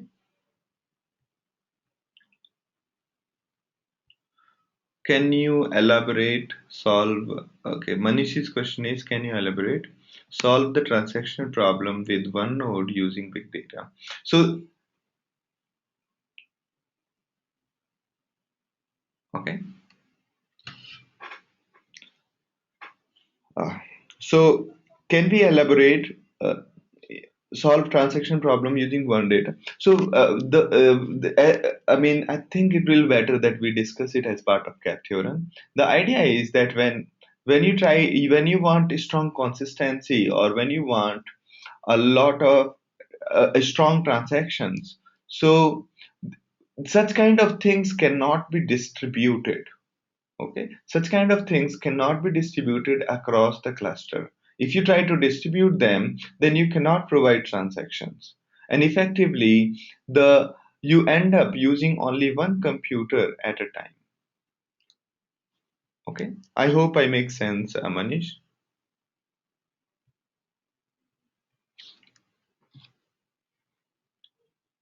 All right,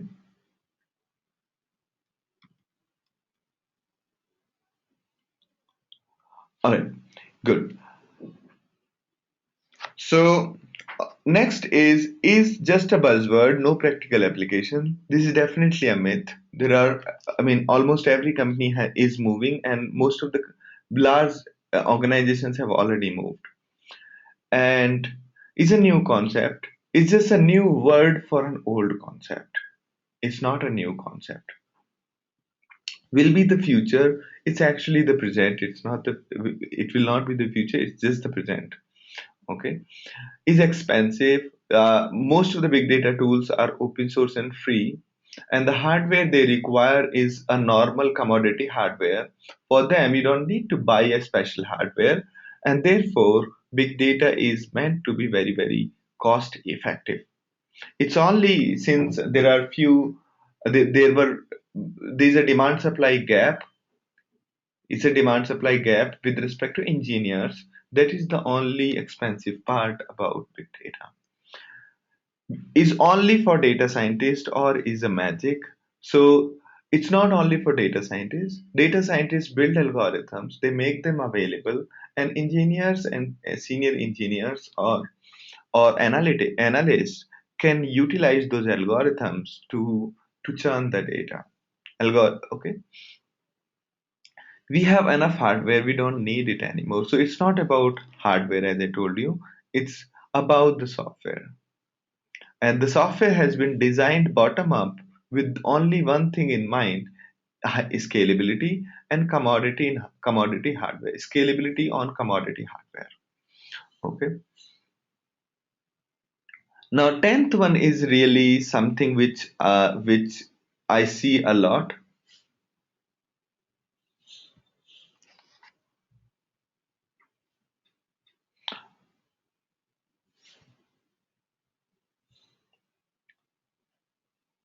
Okay.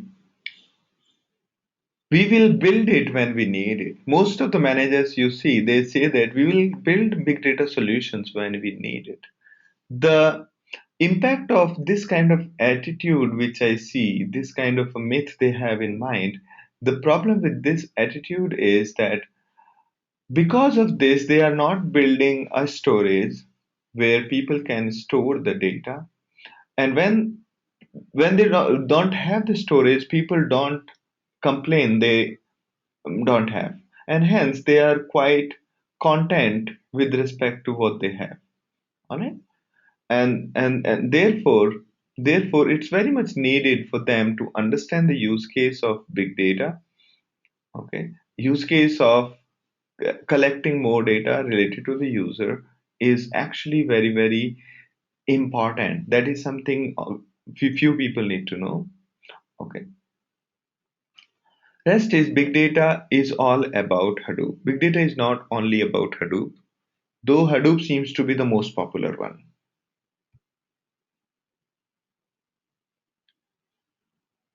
Kalyan's question is: once the organization moves to big data, the demand will be less. I mean, do we require maintenance once it is moved to big data? Of course, we require maintenance. Okay, okay. And that's true in any of the computational technologies.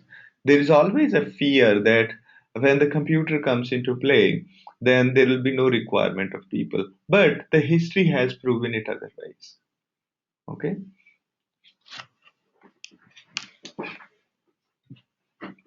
All right.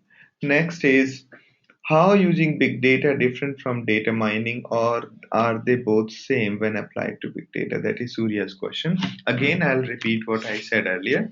So data mining and all of those concepts focused only on algorithm on mining of data. Okay. Here, the focus is on distributed computing solutions. Okay, how do we distribute our particular algorithm, or how do we distribute our particular data mining technique over to the cluster? Okay, Nanda's question is, what are the other options to Hadoop? We'll see it in a minute. Is there any other ecosystem? Good. That was money. So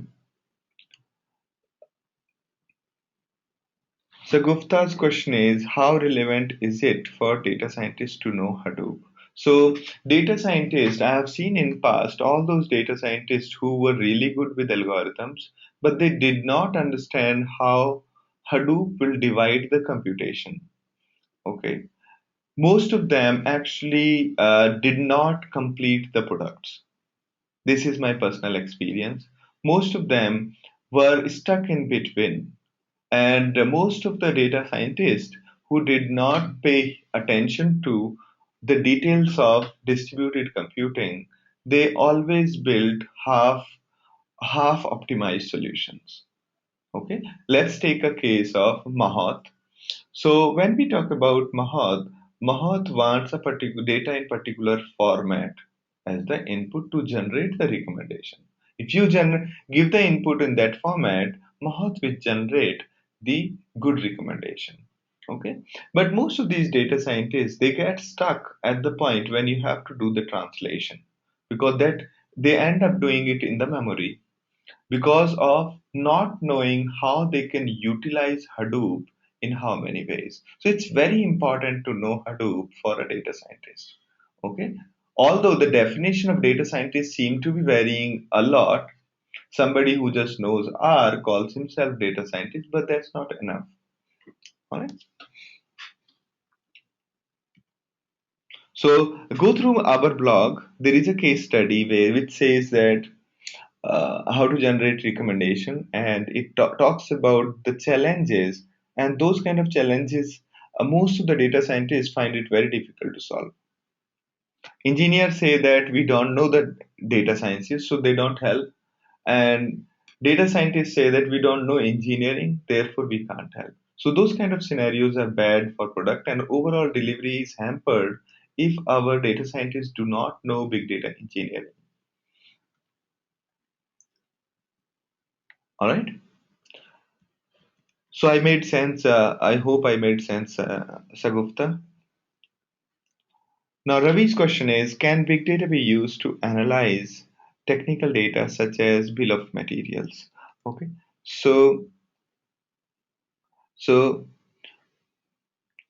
the I mean, okay, let me reiterate. So the bill of the materials, when the data is smaller, okay, when the data is smaller, you don't generally require a solution like a sophisticated solution like a big Hadoop or anything. Okay, your normal databases can suffice mostly. Okay, and I generally say that for a problem like the bill of material, where you require a strong relations data and you require a lot of consistency. Therefore, it is generally advised to keep the data to relational databases. But in some cases, when the data starts growing beyond what can our normal database handle, in all those cases, in all those cases, you might have to figure out a way to distribute that computing over to infrastructure like Hadoop, right? So can be used, but it's a big challenge to do it that way.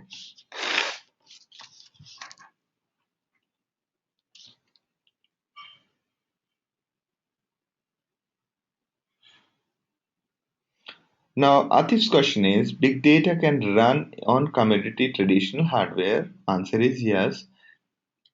I believe that yes. And to run big data, we're supposed to require Hadoop software. What about Oracle Big Data specific machine running Hadoop on the same Oracle Big Data box? What about Oracle Exadata?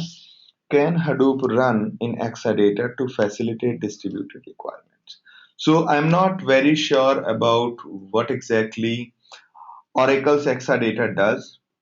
All I had studied is Oracle Exadata is nothing but a fancy big computer. It's not a distributed computing environment. All right. And having said that, if you have set up your own cluster, say for example, you were working on MongoDB, you set up MongoDB on these computational resources, on the same resources, same hardware, you can install Hadoop as well. All right. So Oracle's Exadata is not really, a cluster-based thing. It's just a upscaled hardware. This is what impression I carried. Maybe I'm wrong, but I'll have to look it up. So Hadoop requires multiple machines to run. Hadoop does not require very specialized machines to run. Okay, and it can run almost on all kind of machines.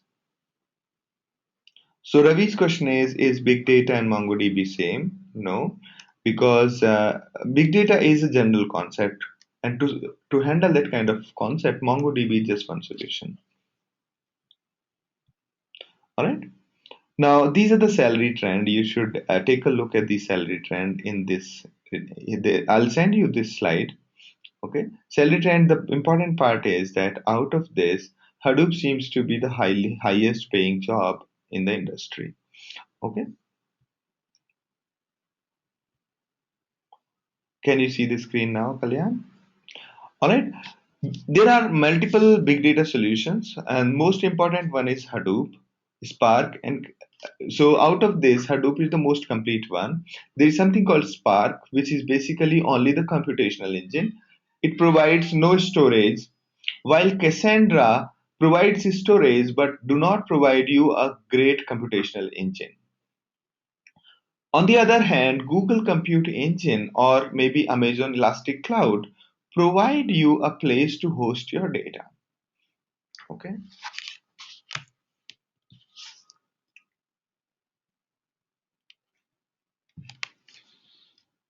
And also provide you algorithms and queries. MongoDB is also a big data solution, but it's mostly the storage.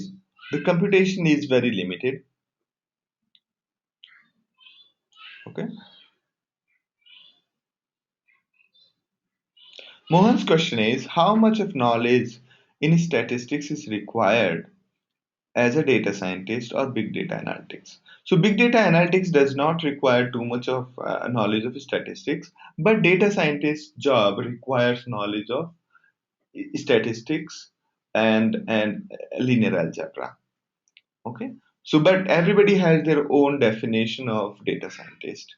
So maybe you will have to pick up a particular job description to suit yourself.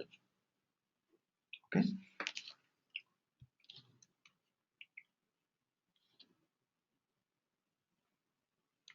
Okay. This question is what about Oracle Big Data? I have not looked into it. I'll have a look at it. Okay, Atif.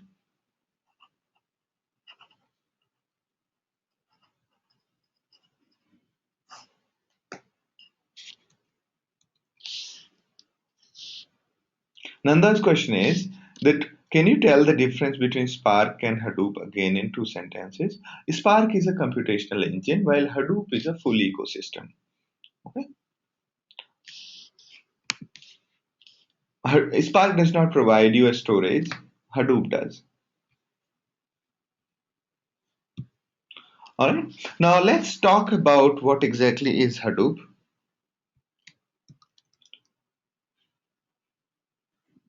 So Manish is asking if Google computational engine is equal to computational plus storage. Yes. So Google, the cloud Google is providing contains both the things for you.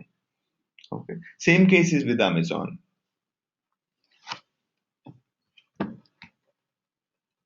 So if it is okay for your organization to sift data outside,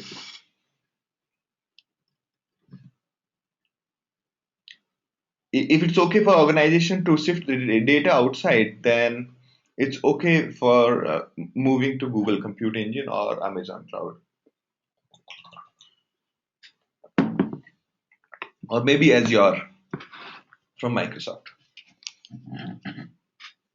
All right. Now, in case of a Hadoop, let me just describe it quickly. Hadoop was created by Dog Cutting and Mike Caffarella. They were trying to build a search engine like Google, and they were calling their search engine called Nudge. And at that time, they realized that they were actually stuck. But in the same time, this Google's paper came along. There are three papers by Google. One was Google File System, Google MapReduce, and Google Bigtable. Based on these three components, they implemented all these three components in open source. Okay, and that became Hadoop. Okay, that became Hadoop. It started with these three basic components, and slowly, more and more components kept on getting added onto Hadoop, make it a complete ecosystem. Okay, all the components under Hadoop are really reliable, scalable, and for distributed. Note this point number H. Every component under Hadoop ecosystem is for reliable, scalable, and distributed computing. Okay, and that is the definition of any big data computing as well. Every big data tool, if they want to be called as big data tool, they need to be reliable, scalable, and for distributed computing. All right. So Hadoop was written in Java and was designed as a framework to handle big data. Okay.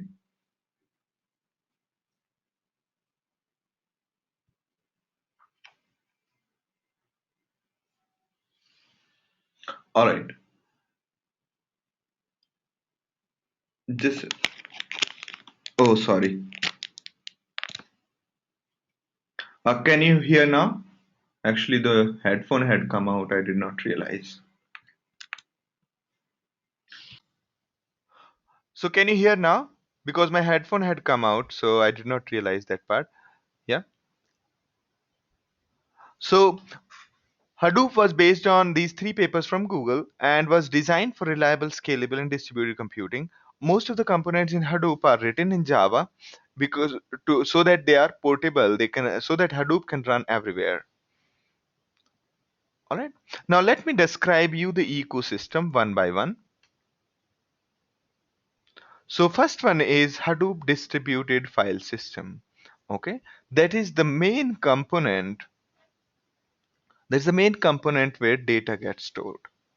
All right, and I will first finish this, then come back to it. All right. So here you can see that.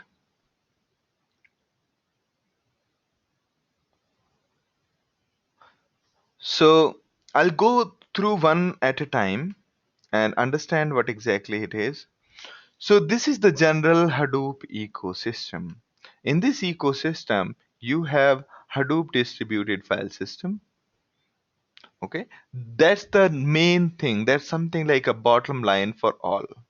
That's where all of the other components store their data. And what is a file system? File system is a tree structure storage where you can see you don't have to organize data in any other format. The data remains as such. The data can be a binary file, a video, an audio, a Excel file, a spreadsheet, and any other database file. So all of that gets stored in a file system. Okay. So we will talk about in detail the what exactly is different with Hadoop distributed file system in a minute.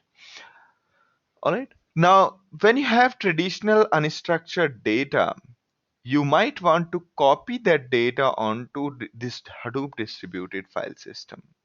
So this file system can store humongous data and distribute it across multiple computers. For importing the unstructured data onto this file system, you use tools like Flume, and to copy or to move the data from structured data storage such as MySQL, Oracle, or any other databases, you use Scoop. Okay,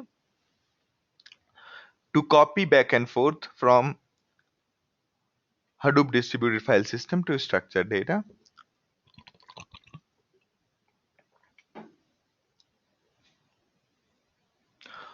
All right. Now, on top of Hadoop distributed file system, the most important part is the computational engine called Yarn. Yarn is a general computational engine which makes it possible to execute things on top of this file system. And Yarn is the basic, it's like operating system, you can think like. And on top of Yarn, there is an engine called MapReduce where you write your code in form of maps and reduces, hand it over to Yarn. Yarn executes it across the cluster using the Hadoop distributed file system also.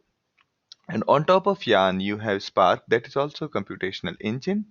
And then on top of file system, there is HBase, which is a database, NoSQL database, where if you have the structured data, you can store the data into HBase. Okay. And HBase will be storing its file on HDFS, or okay, similar to if you have MySQL database or Microsoft database. When you store data in Microsoft database, it indirectly stores on the file system. Here also, if you store data into HBase, it will be indirectly storing the data into Hadoop distributed file system. Okay. Now,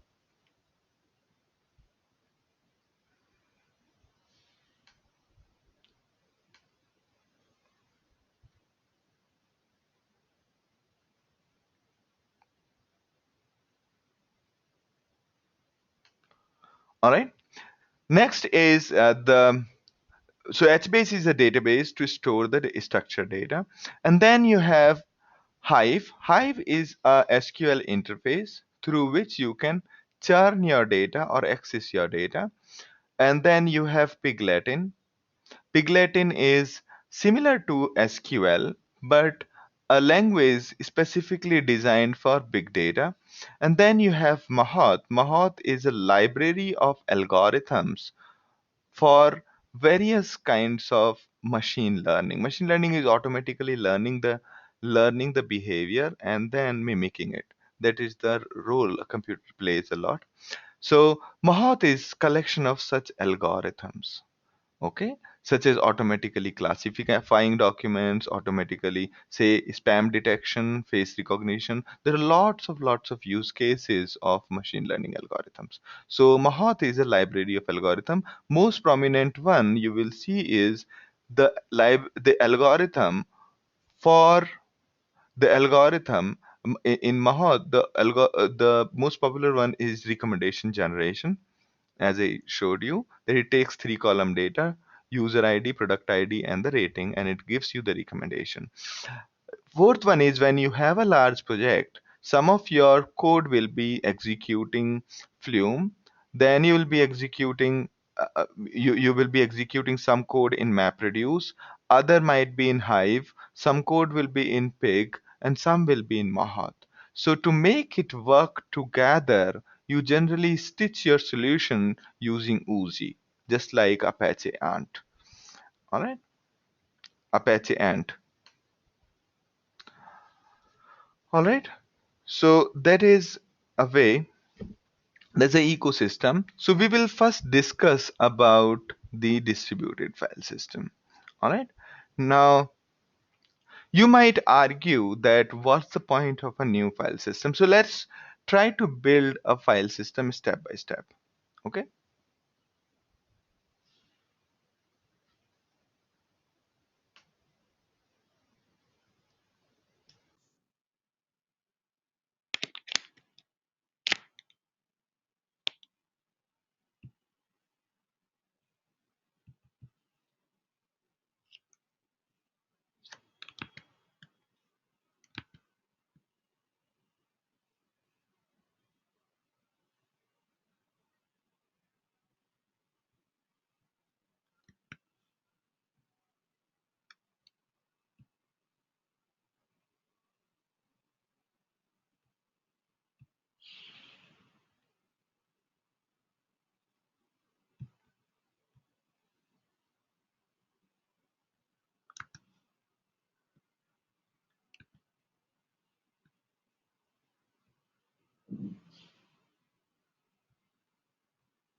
Wow, actually, it got disconnected, and yeah, it did not display to me that it I have been disconnected. I had been wondering. I did not get your questions. All right, so let me go through it, and we will talk about it. No worries. So again, let me go through the questions, and then we will go back. Extremely sorry on behalf of the internet. It's actually I have two internet backups, and still there is a problem.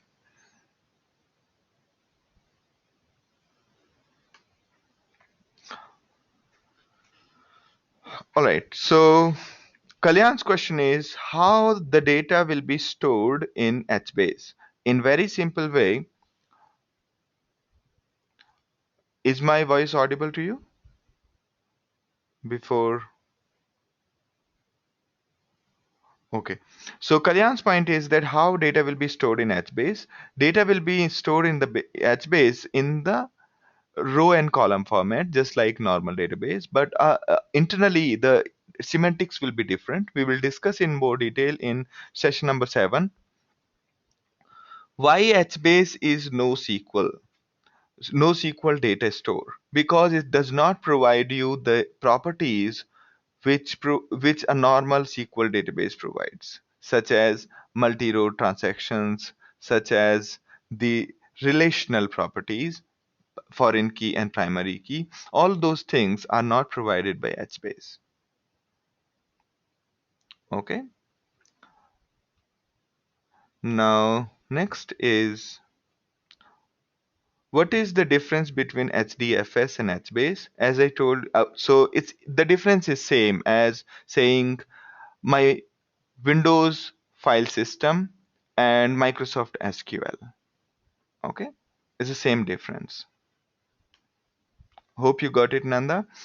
Is NoSQL better compared to SQL, or both have its pros and cons? So in simple way, the both have pros and cons, unless of course you have millions of rows and billions of columns, hundred of millions of rows and millions of columns.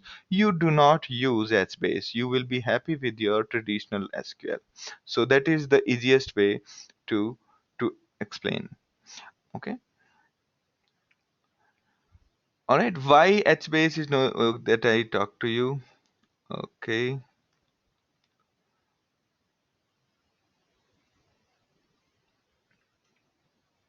So Krishna, yes, recording will be shared to all of you. So looks like yeah, there are network issues. Yeah, you're right.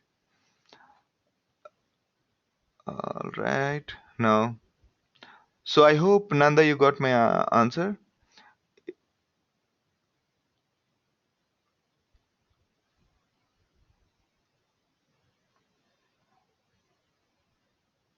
Okay, thank you Ravi for telling me. So I think he's saying that I dropped at the starting of explanation of MapReduce.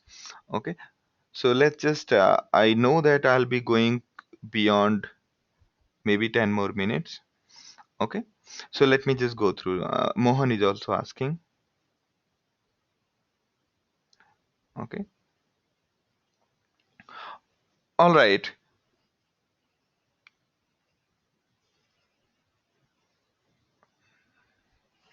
all right. So let's start with the HDFS. HDFS is a file system which runs on multiple computers simultaneously. We will talk about it how.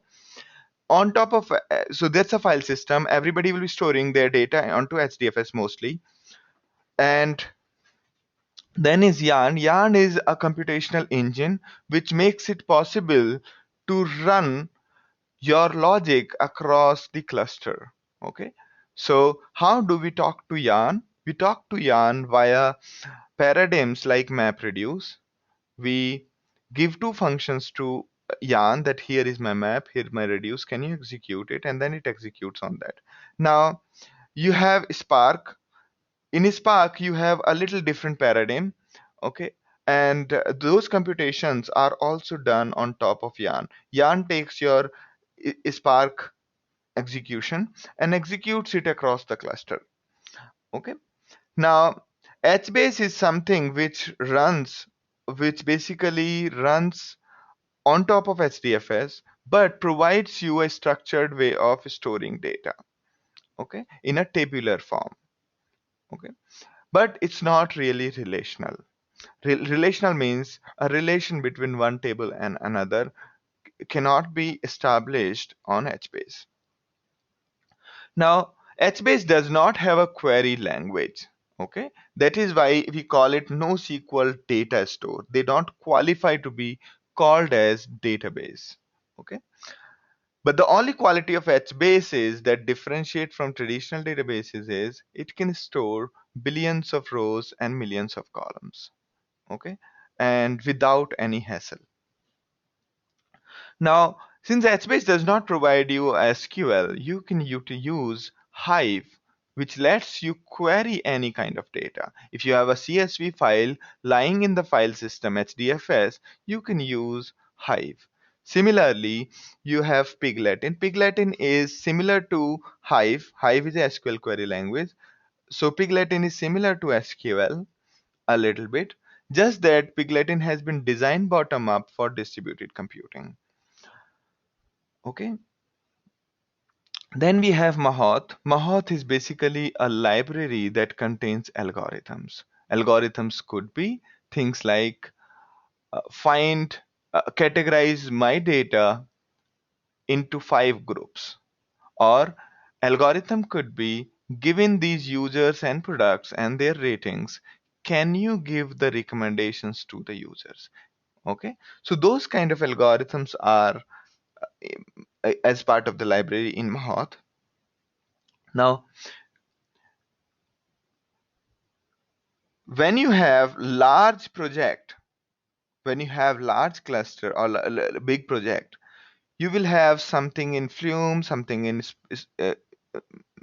in Yarn, yeah, MapReduce, something would be in Hive, something would be in Piglatin, something will be in Mahoth, and to make them execute one by one in a certain sequence, you generally write your XML for Uzi. Okay, so it's similar to Apache Ant, where you can basically execute multiple tasks in a particular workflow. All right. So now Kalyan's question. Do we have alternatives to HBase? Is it developed for big data? Yes, HBase is developed, of course, for the big data. As we talked that Hadoop is a framework to handle big data, and HBase is part of Hadoop. All right. And do we have alternatives to HBase? We have MongoDB and Cassandra kind of databases. Both of them can actually run on top of HDFS also. Okay, in the sense that both of them can integrate with Hadoop. All right, is everyone with me, or have I again lost the connection?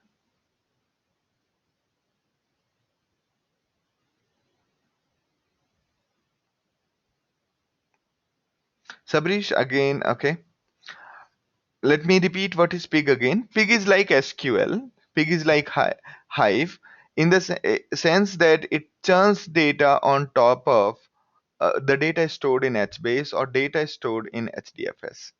Okay,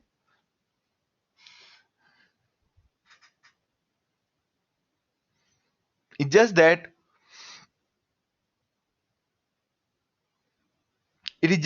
pig was designed bottom up for distributed computing and for um, frameworks like Hadoop. Okay, Uzi is similar to Apache Ant. Have you used Make in C, or have you used Make in C, or have you used Apache Ant, and have you used Maven? So if you had used any of large product development, you basically would realize that every time you compile or you build anything or you run anything, you have to run multiple things. You have to run multiple things. And that's where the Uzi comes into play. Yeah, I can. Kalyan, can you again? So keep asking questions because that's the way I can validate that I'm connected.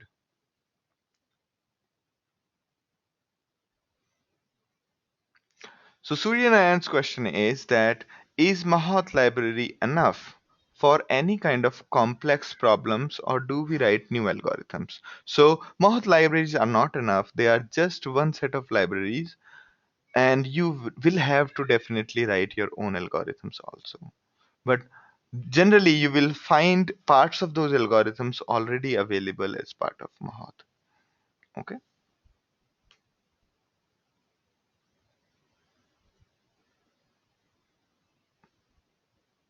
Okay. Malaysia's question is, can just give me one example of how the flow starts from the end users.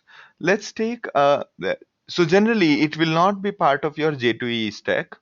Okay. The only part in case of a live system would be, say you have huge data and user is adding items to the cart. So imagine that you are running a e-commerce company and continuously items are being added into the cart and you want to manage that kind of cart onto a big data platform. In those cases, a NoSQL database will be good enough. Okay. But the other use cases would be mostly like a backend jobs. Okay. In case of a big data, most of the jobs will be a backend.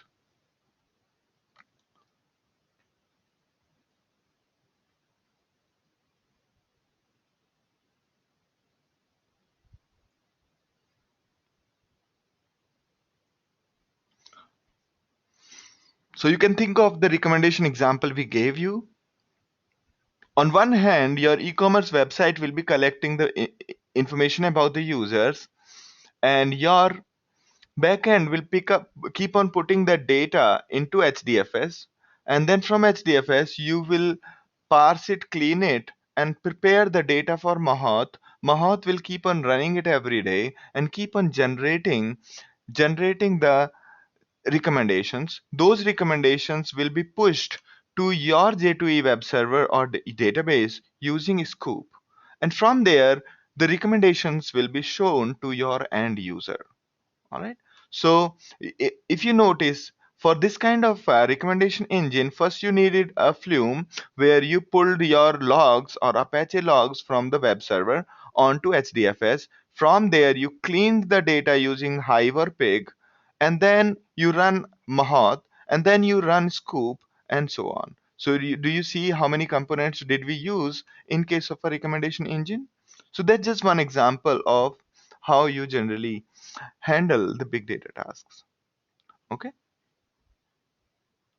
So Manish's next question is, do we have more tools like Mahat? So yes, there are multiple tools like Mahat. One of them is MLlib that runs on top of um, on top of Spark.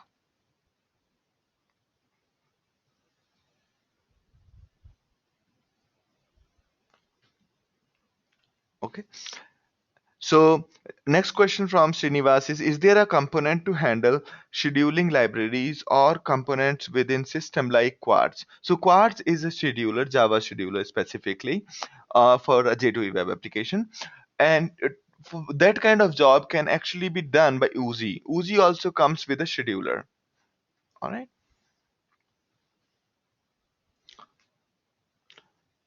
So, but Uzi scheduler is not generic. Uzi scheduler is only specific for Uzi jobs. All right, but you can easily make your own schedulers without any problems on top of HBase itself.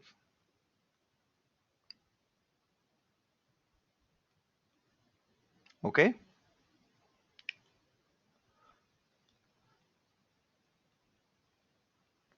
So what is the difference between Hive and Pig? Hive is basically SQL, which was not designed for distributed computing, while Pig is designed bottom up for a system where you have multiple computers running your query. Okay. So Vivek's question is, how is big data index maintained? Can you describe the problem a little bit more? Okay. So Pravita, I have described Uzi twice, so I don't think it would be fair to other people to describe Uzi again. So you can go through the video later. Okay. Command line Java Python a little bit more. Yes. Basically, you are as a developer, you might be interacting using command line or Java or Python or maybe web interface. Okay. Yeah. All right. So let's go ahead with our HDFS description. We have like half an hour now. So Vivek, once we are through with HDFS, you will understand that there is not a. So his question is, what is the how is the big data index maintained? Okay. So like the way in RDBMS you have binary search tree, but so you will understand that there is a difference between the two things. There are multiple kinds of data structures used at different places. It's not only for data storage, it's also for various kinds of requirement. We'll just go through the example we talk about and then you'll understand. Okay.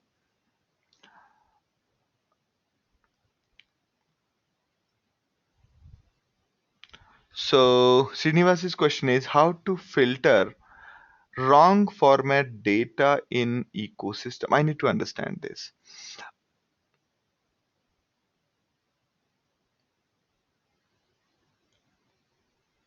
Okay. So next is from Atif's point of view. For performance monitoring and tuning point of view, which components will be used here? Okay, that component I have not listed here. That component for monitoring will be using Ambari. And for tuning point of view, each individual application provides their tuning knobs that you can control using Ambari itself. Okay, we will discuss in the second, third sessions those things. I have not listed it down. Ideally, I should have listed it down. So Sabrishi's question is, what is the role of Hadoop developer? Where do we exactly write MapReduce? Which component? So Java programming is done at the MapReduce level first. So you write your code in MapReduce level. Second is you interact with HBase also using Java or Python or other languages. Similarly, if you want to customize Hive, say there is a particular function which does not exist in Hive, in those cases also you write Java code. In case you want to customize Pig, you can write your code in Java or Python or any other programming language. But Pig and Hive by default provide you a lot of functions. Right? Now, Nand Kishore's question is how to integrate Hadoop ecosystem with other ETL tool like Informatica. How does Hadoop fits into EDW system? So Informatica itself, they provide their connectors to the file system. If they don't, you can always write Scoop driver. Scoop can run on any JDBC. Okay.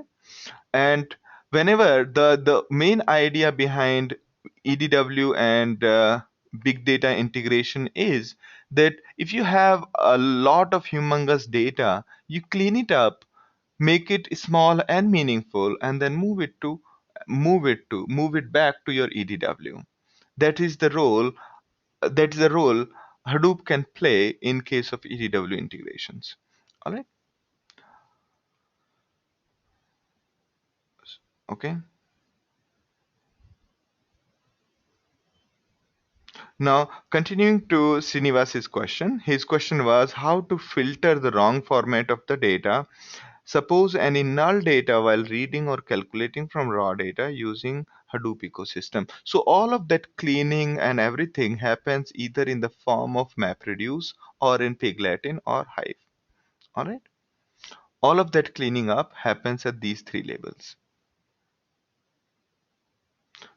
So what is the demand of market in market of Hadoop developer or Hadoop administration? So for both there is a decent demand for but for Hadoop developer the demand is more.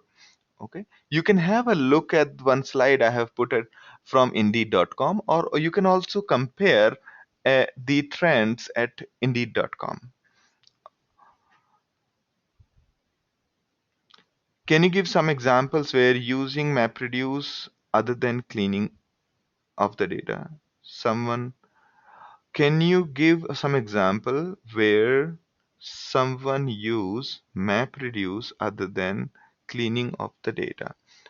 So yeah, see, other than cleaning of the data, if you need to run your own algorithm, there are hundreds of thousands of use cases that could come into place.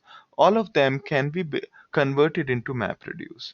Even the recommender, you see this Mahat, its logic of recommendation engine is this designed in the form of MapReduce. Okay, we will show you that almost every query can be written in MapReduce. Hive and Pig, they all convert their logic into MapReduce. Every SQL written for Hive gets converted into MapReduce. All right. How software engineer role, testing role in Hadoop project. So wherever there is a development, there is a testing. Okay. So you need to basically do the integration testing. You need to do individual development testing at every component level as well as on the ecosystem level. All right.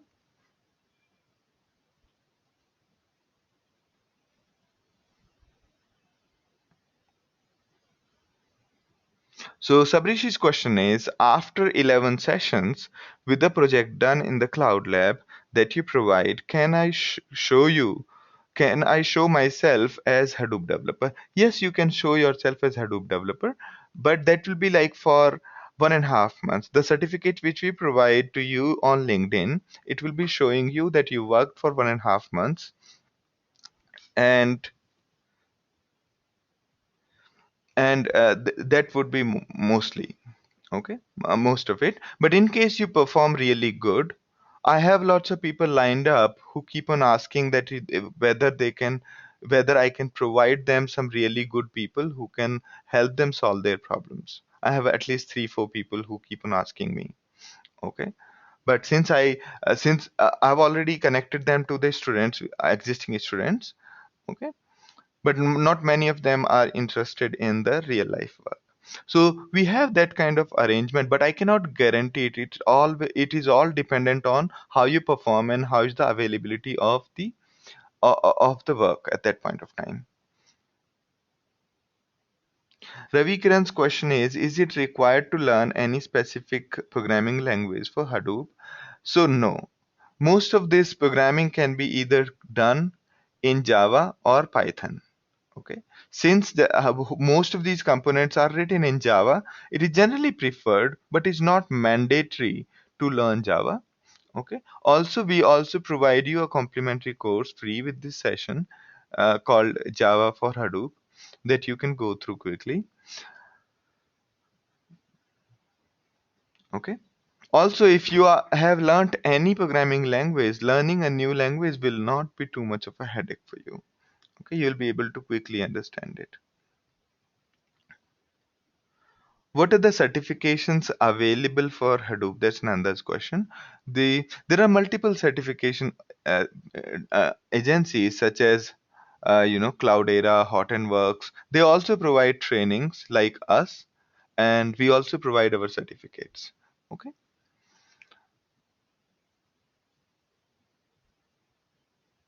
Srinivas Yara's question is how to install Hadoop in my local environment. Okay. If you are planning to set up a cluster, meaning multiple components, you'd require at least 3 computers. And in case you want to just set it up on one machine just for testing purpose, you can download the installation from the installation instructions provided to you in the learning management system. Click on my courses. Under my courses, under session 1, you will see installation instructions. Under that, there are 2 ways of using Hadoop. First is using directly our cloud. Second way is installing the Hadoop virtual machine locally. So you can do either of that. It's up to you totally. Okay, but I would prefer that you use our cloud labs so that in case you are stuck, we can quickly have a look at the logs and we can assist you better. Also, cloud lab provides you a better understanding of the cluster.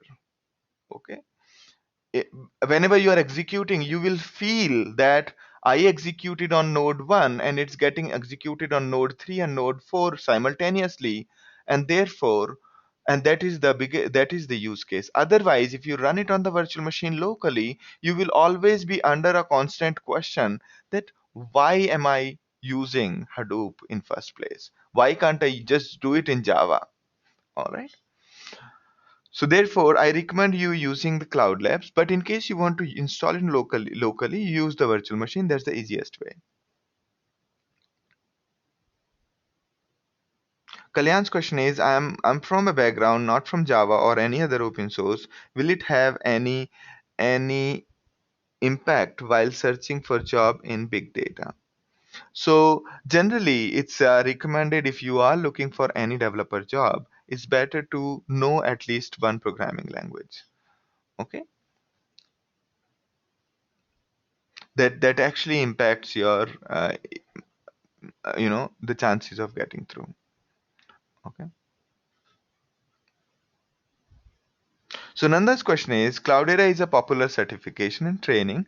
Can I write Cloudera certification? Yeah, definitely you can write Cloudera certification, and our course is tuned for both Cloudera as well as Hottenworks. You can try either of them. All right, but it does not make much of a difference. All right, to get the certification, only few companies require certifications. Those companies require certifications because they don't have anybody to interview you. And if they don't have anybody to interview you, I don't think it would make sense for you to join such a company. All right. So any company who is looking for saying that we require certified people, you generally avoid those kind of companies. Personally, I do. All right.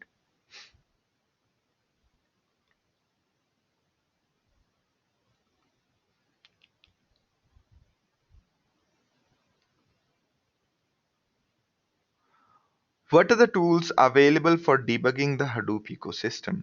Each component that comes in provides their own debugging mechanisms, be it Pig, be it Hive, be it MapReduce, be it HDFS.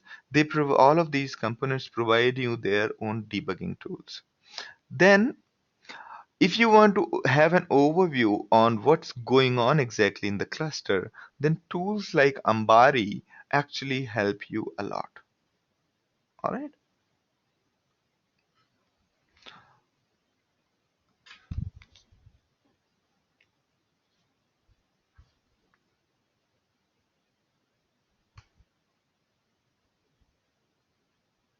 Any questions here?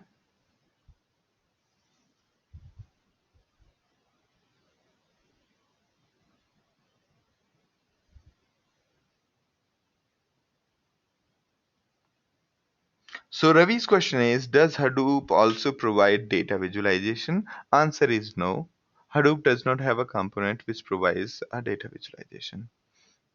But you can visualize data using any of the existing tools. You make these tools connect to Hive, and using SQL queries, you can display the data in any of the tools. Okay. If you want to visualize, you can directly connect to Hive or you can connect to any other tool. Based on what tool you are using, you can go ahead. All right.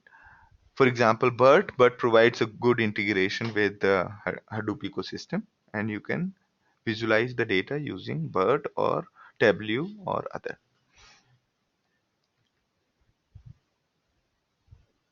So Manishi's question is, will we be going over the debugging tools in the coming session? So wherever we require that how to debug your problem, we generally mention that then and there. Okay. For example, in case of MapReduce, how do you debug? That will help you out with that. We will also describe it in detail in the sessions. Kalyan's question is, I was trying to run few Java code using Eclipse, faced some issue taking to you offline. Yes, please take it to offline or just drop us on the forum and I'll respond to you there. Okay. So Nanda's question is that when are you starting R and data sciences courses? Maybe in a month's time. We'll be launching our R and data sciences courses in a month's time.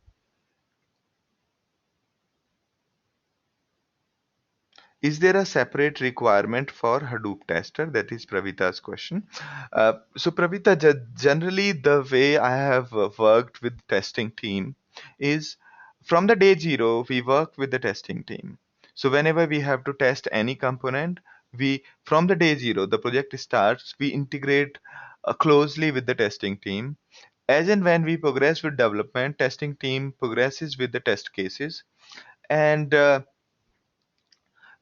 and therefore most of the testers I have met in these domains, most of them were equivalent of the developers.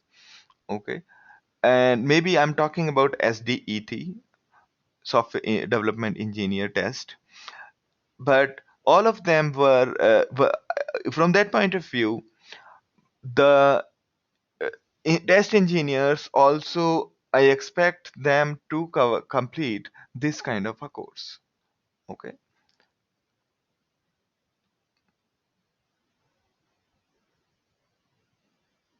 Okay. Nanda's question is what is BERT?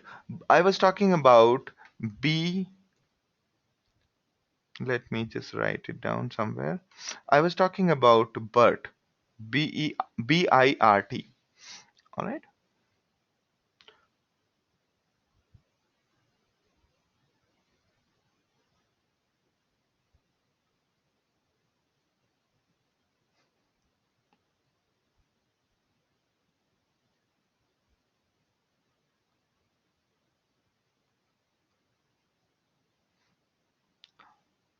That is a business intelligence and a reporting tool. Yeah.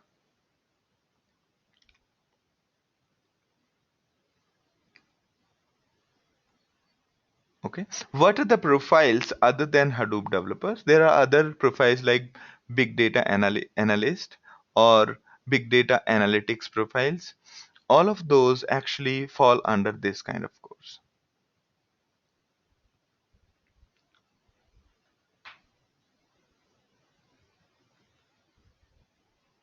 HDFS is interface between HBase and input data.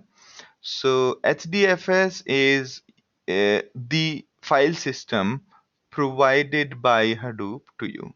Okay.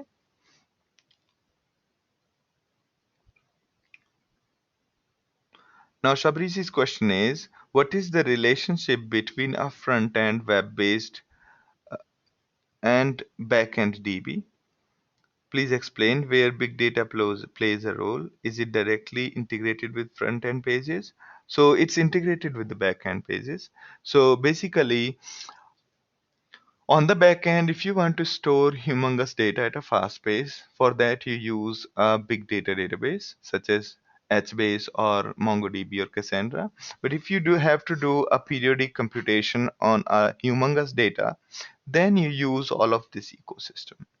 Okay. In real time, when users requests are coming, you generally handle all of that using your either the existing web application system or you use a real time solution like Spark.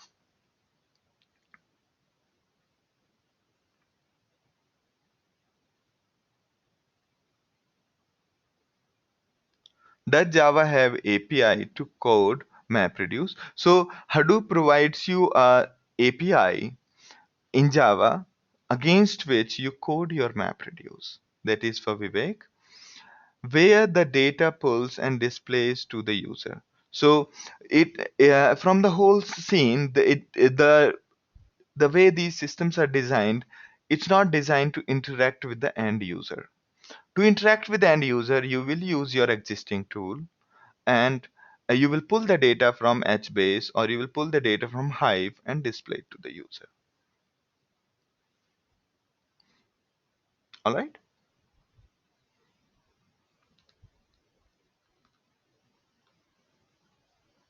The end result, like for example, the recommendation engine, which may be background process or the batch, will end result. I'm reading Manish's point. So his question is, say we are doing some background job onto Hadoop cluster. For example, recommendation engine. We are generating recommendations using this big data infrastructure. So the results of recommendation, do they go to a NoSQL database or do they go to our normal MySQL database? So the general answer is it depends. It depends on the response time are you looking for. If you are showing the recommendation at a really fast speed, then you might want to go for things like Redis. Instead of storing your results in the normal database, you might want to store it in Redis or other data stores. Okay, that's very much possible. I mean, Hadoop has no problem in storing anywhere the storing the recommendations anywhere. Hadoop has no problem with that. So it's up to you. What is your requirement? Are you looking for a latency of a millisecond? Are you looking for a latency of a half second?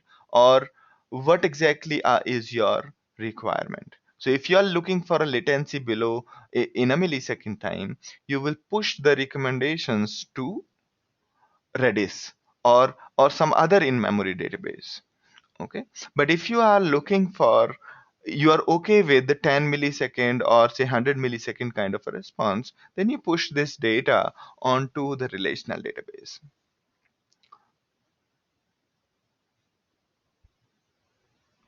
So we are about to finish. We are almost there, 2 more minutes. So Kalyan's question is, big data is all about batch or do we have online system also? So by the end of in the session number 11, we will also talk about something called streaming systems. Okay, stream processing systems or online transaction processing system, which are really fast. Though there are when the speed is really fast or the data is coming at a very fast pace, in all those cases also you have these big data solutions. So for those kind of systems you utilize Spark. Okay, you utilize Spark, while MapReduce was designed to be very much batch oriented or background slow process. Spark has been designed in order to fill that gap and make it really fast to do the computation. Okay, what is the difference between Hive drivers and Impala drivers? Okay, so we'll talk about it soon. Okay, although we don't discuss Impala generally. Okay, we'll talk about it in the next session. Okay, Manish's question is Redis a NoSQL solution? In case other people are wondering about the spelling, I'll just send it to all. So yeah, Redis is a NoSQL in-memory solution. Okay, any other questions to me? Okay, so a little bit about our cluster Cloud Lab. I think I've already talked about Cloud Labs. It's a real life experience, an online cluster of servers with all tools installed and is accessible globally. Okay, so whether you are in office or at home, you can directly connect to Cloud Labs.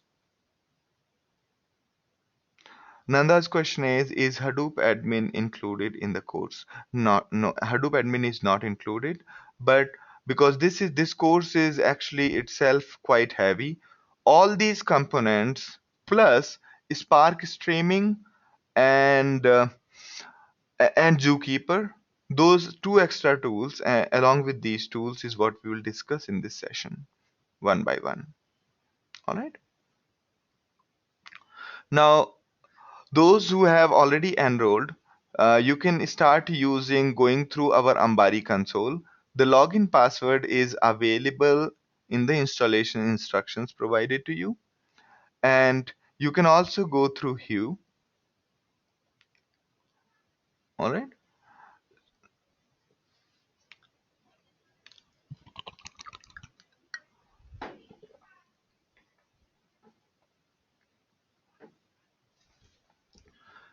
Hue is the way you can, Ambari helps you install Hadoop, while Hue makes it possible to interact from the browser with any of the services. SSH gives you the complete, absolute control of each machine. You can log into via SSH and log into Pig and Hive consoles. And then you can go through the LMS courses, uh, go through your LMS where you have my courses. There'll be a quiz over there. You can finish half of the quiz now, and half of the quiz you can finish after tomorrow's session. Okay.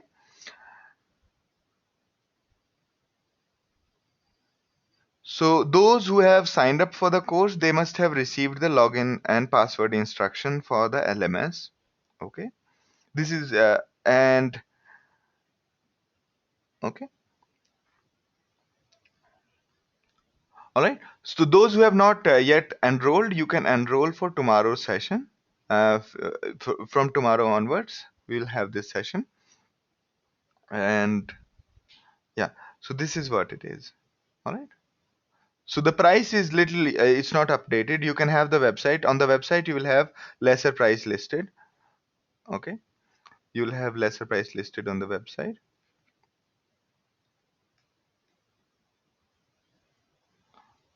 Okay. So you can have a look at it. All right. Now, so you can reach us at these contact details.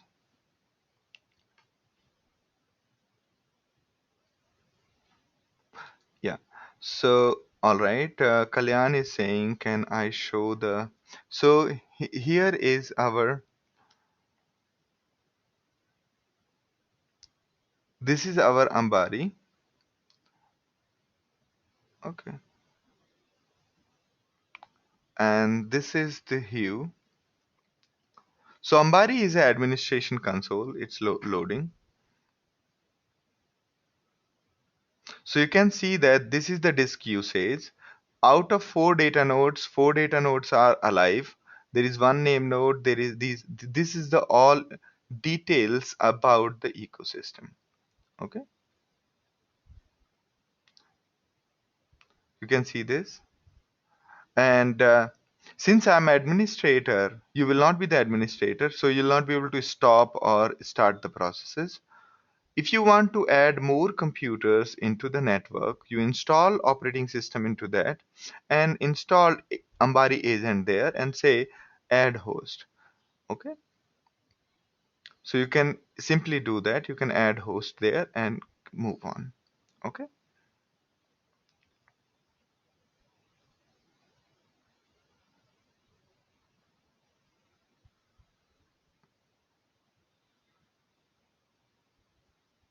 So the details are available here for contacting. A preferable mode of communicating will be this email address, Manish, and these are the phone numbers. You can reach out to us anytime. And those who have enrolled, any questions, any technical questions, uh, at any point of time, just drop at Hadoop at No Big Data. Under my courses, you will see those details. Okay. So this was Ambari. You see, this is the Ambari where all the services are listed and we can control services from here. And this is, let me just open Hue.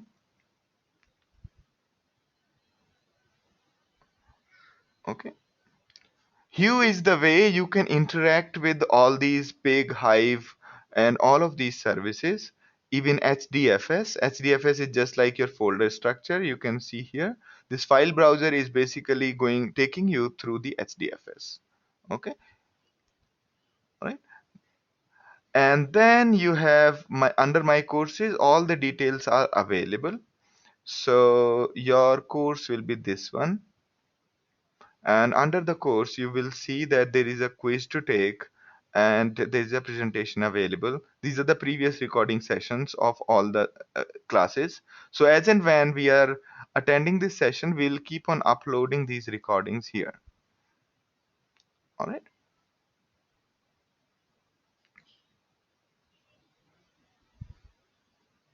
Any other questions for me?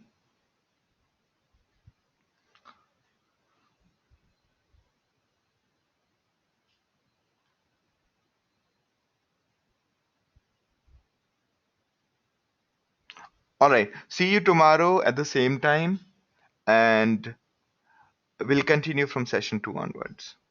All right.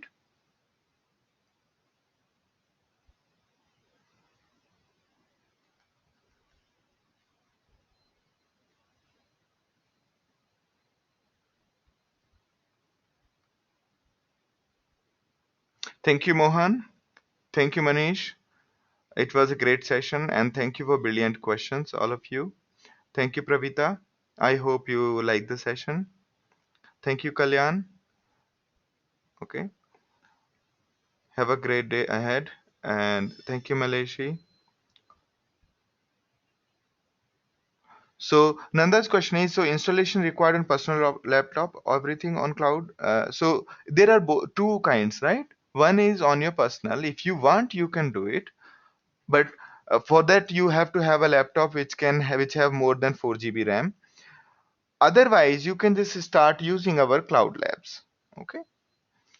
I would prefer that you use cloud lab. Either of that, whatever suits you, or both if you like.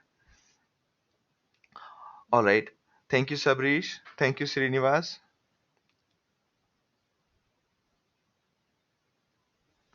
Thank you, Ivy.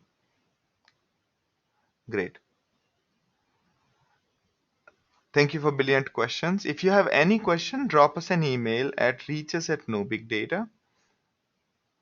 Okay. So feel free to reach us at any point of time.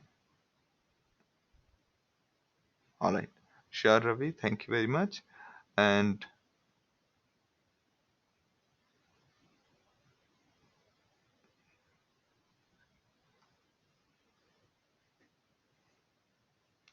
so from tomorrow, we'll be using GoToMeeting, and you will receive an email with the GoToMeeting URL. All right. Because in GoToWebinar, you cannot see each other's question and you cannot chat with each other. That is why we use GoToMeeting for our general classes. Okay. So Nanda, we do not have any classroom sessions in Bangalore, given the traffic and given it's very difficult to organize a local class. And moreover, what we have found is our students who attended our classes online were were able to finish all the assignment while other people who attended in past our classes physically, they never finished the assignments. Okay.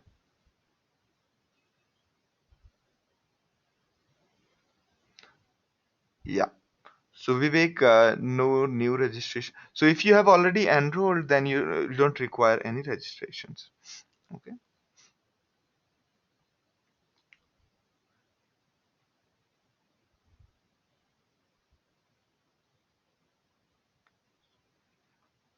Okay. So let me try join me. So is it joinme.com? Malish is suggesting to use some other tools. Okay. All right. So, all right. It was a great session. Thank you very much, everyone. All right.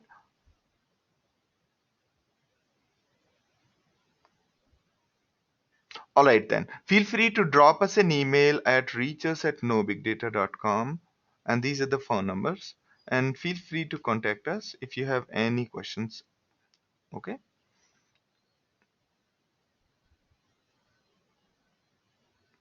All right. Thank you, Anand. Thank you, Ashish. Thank you, Ivy.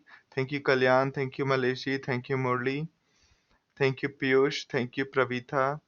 Thank you, Ravi. Thank you, Sabha. Thank you, Savrish. Thank you, Srinivas. Thank you, Vishal. Thank you, Vishwas. Thank you, Vivek. All right.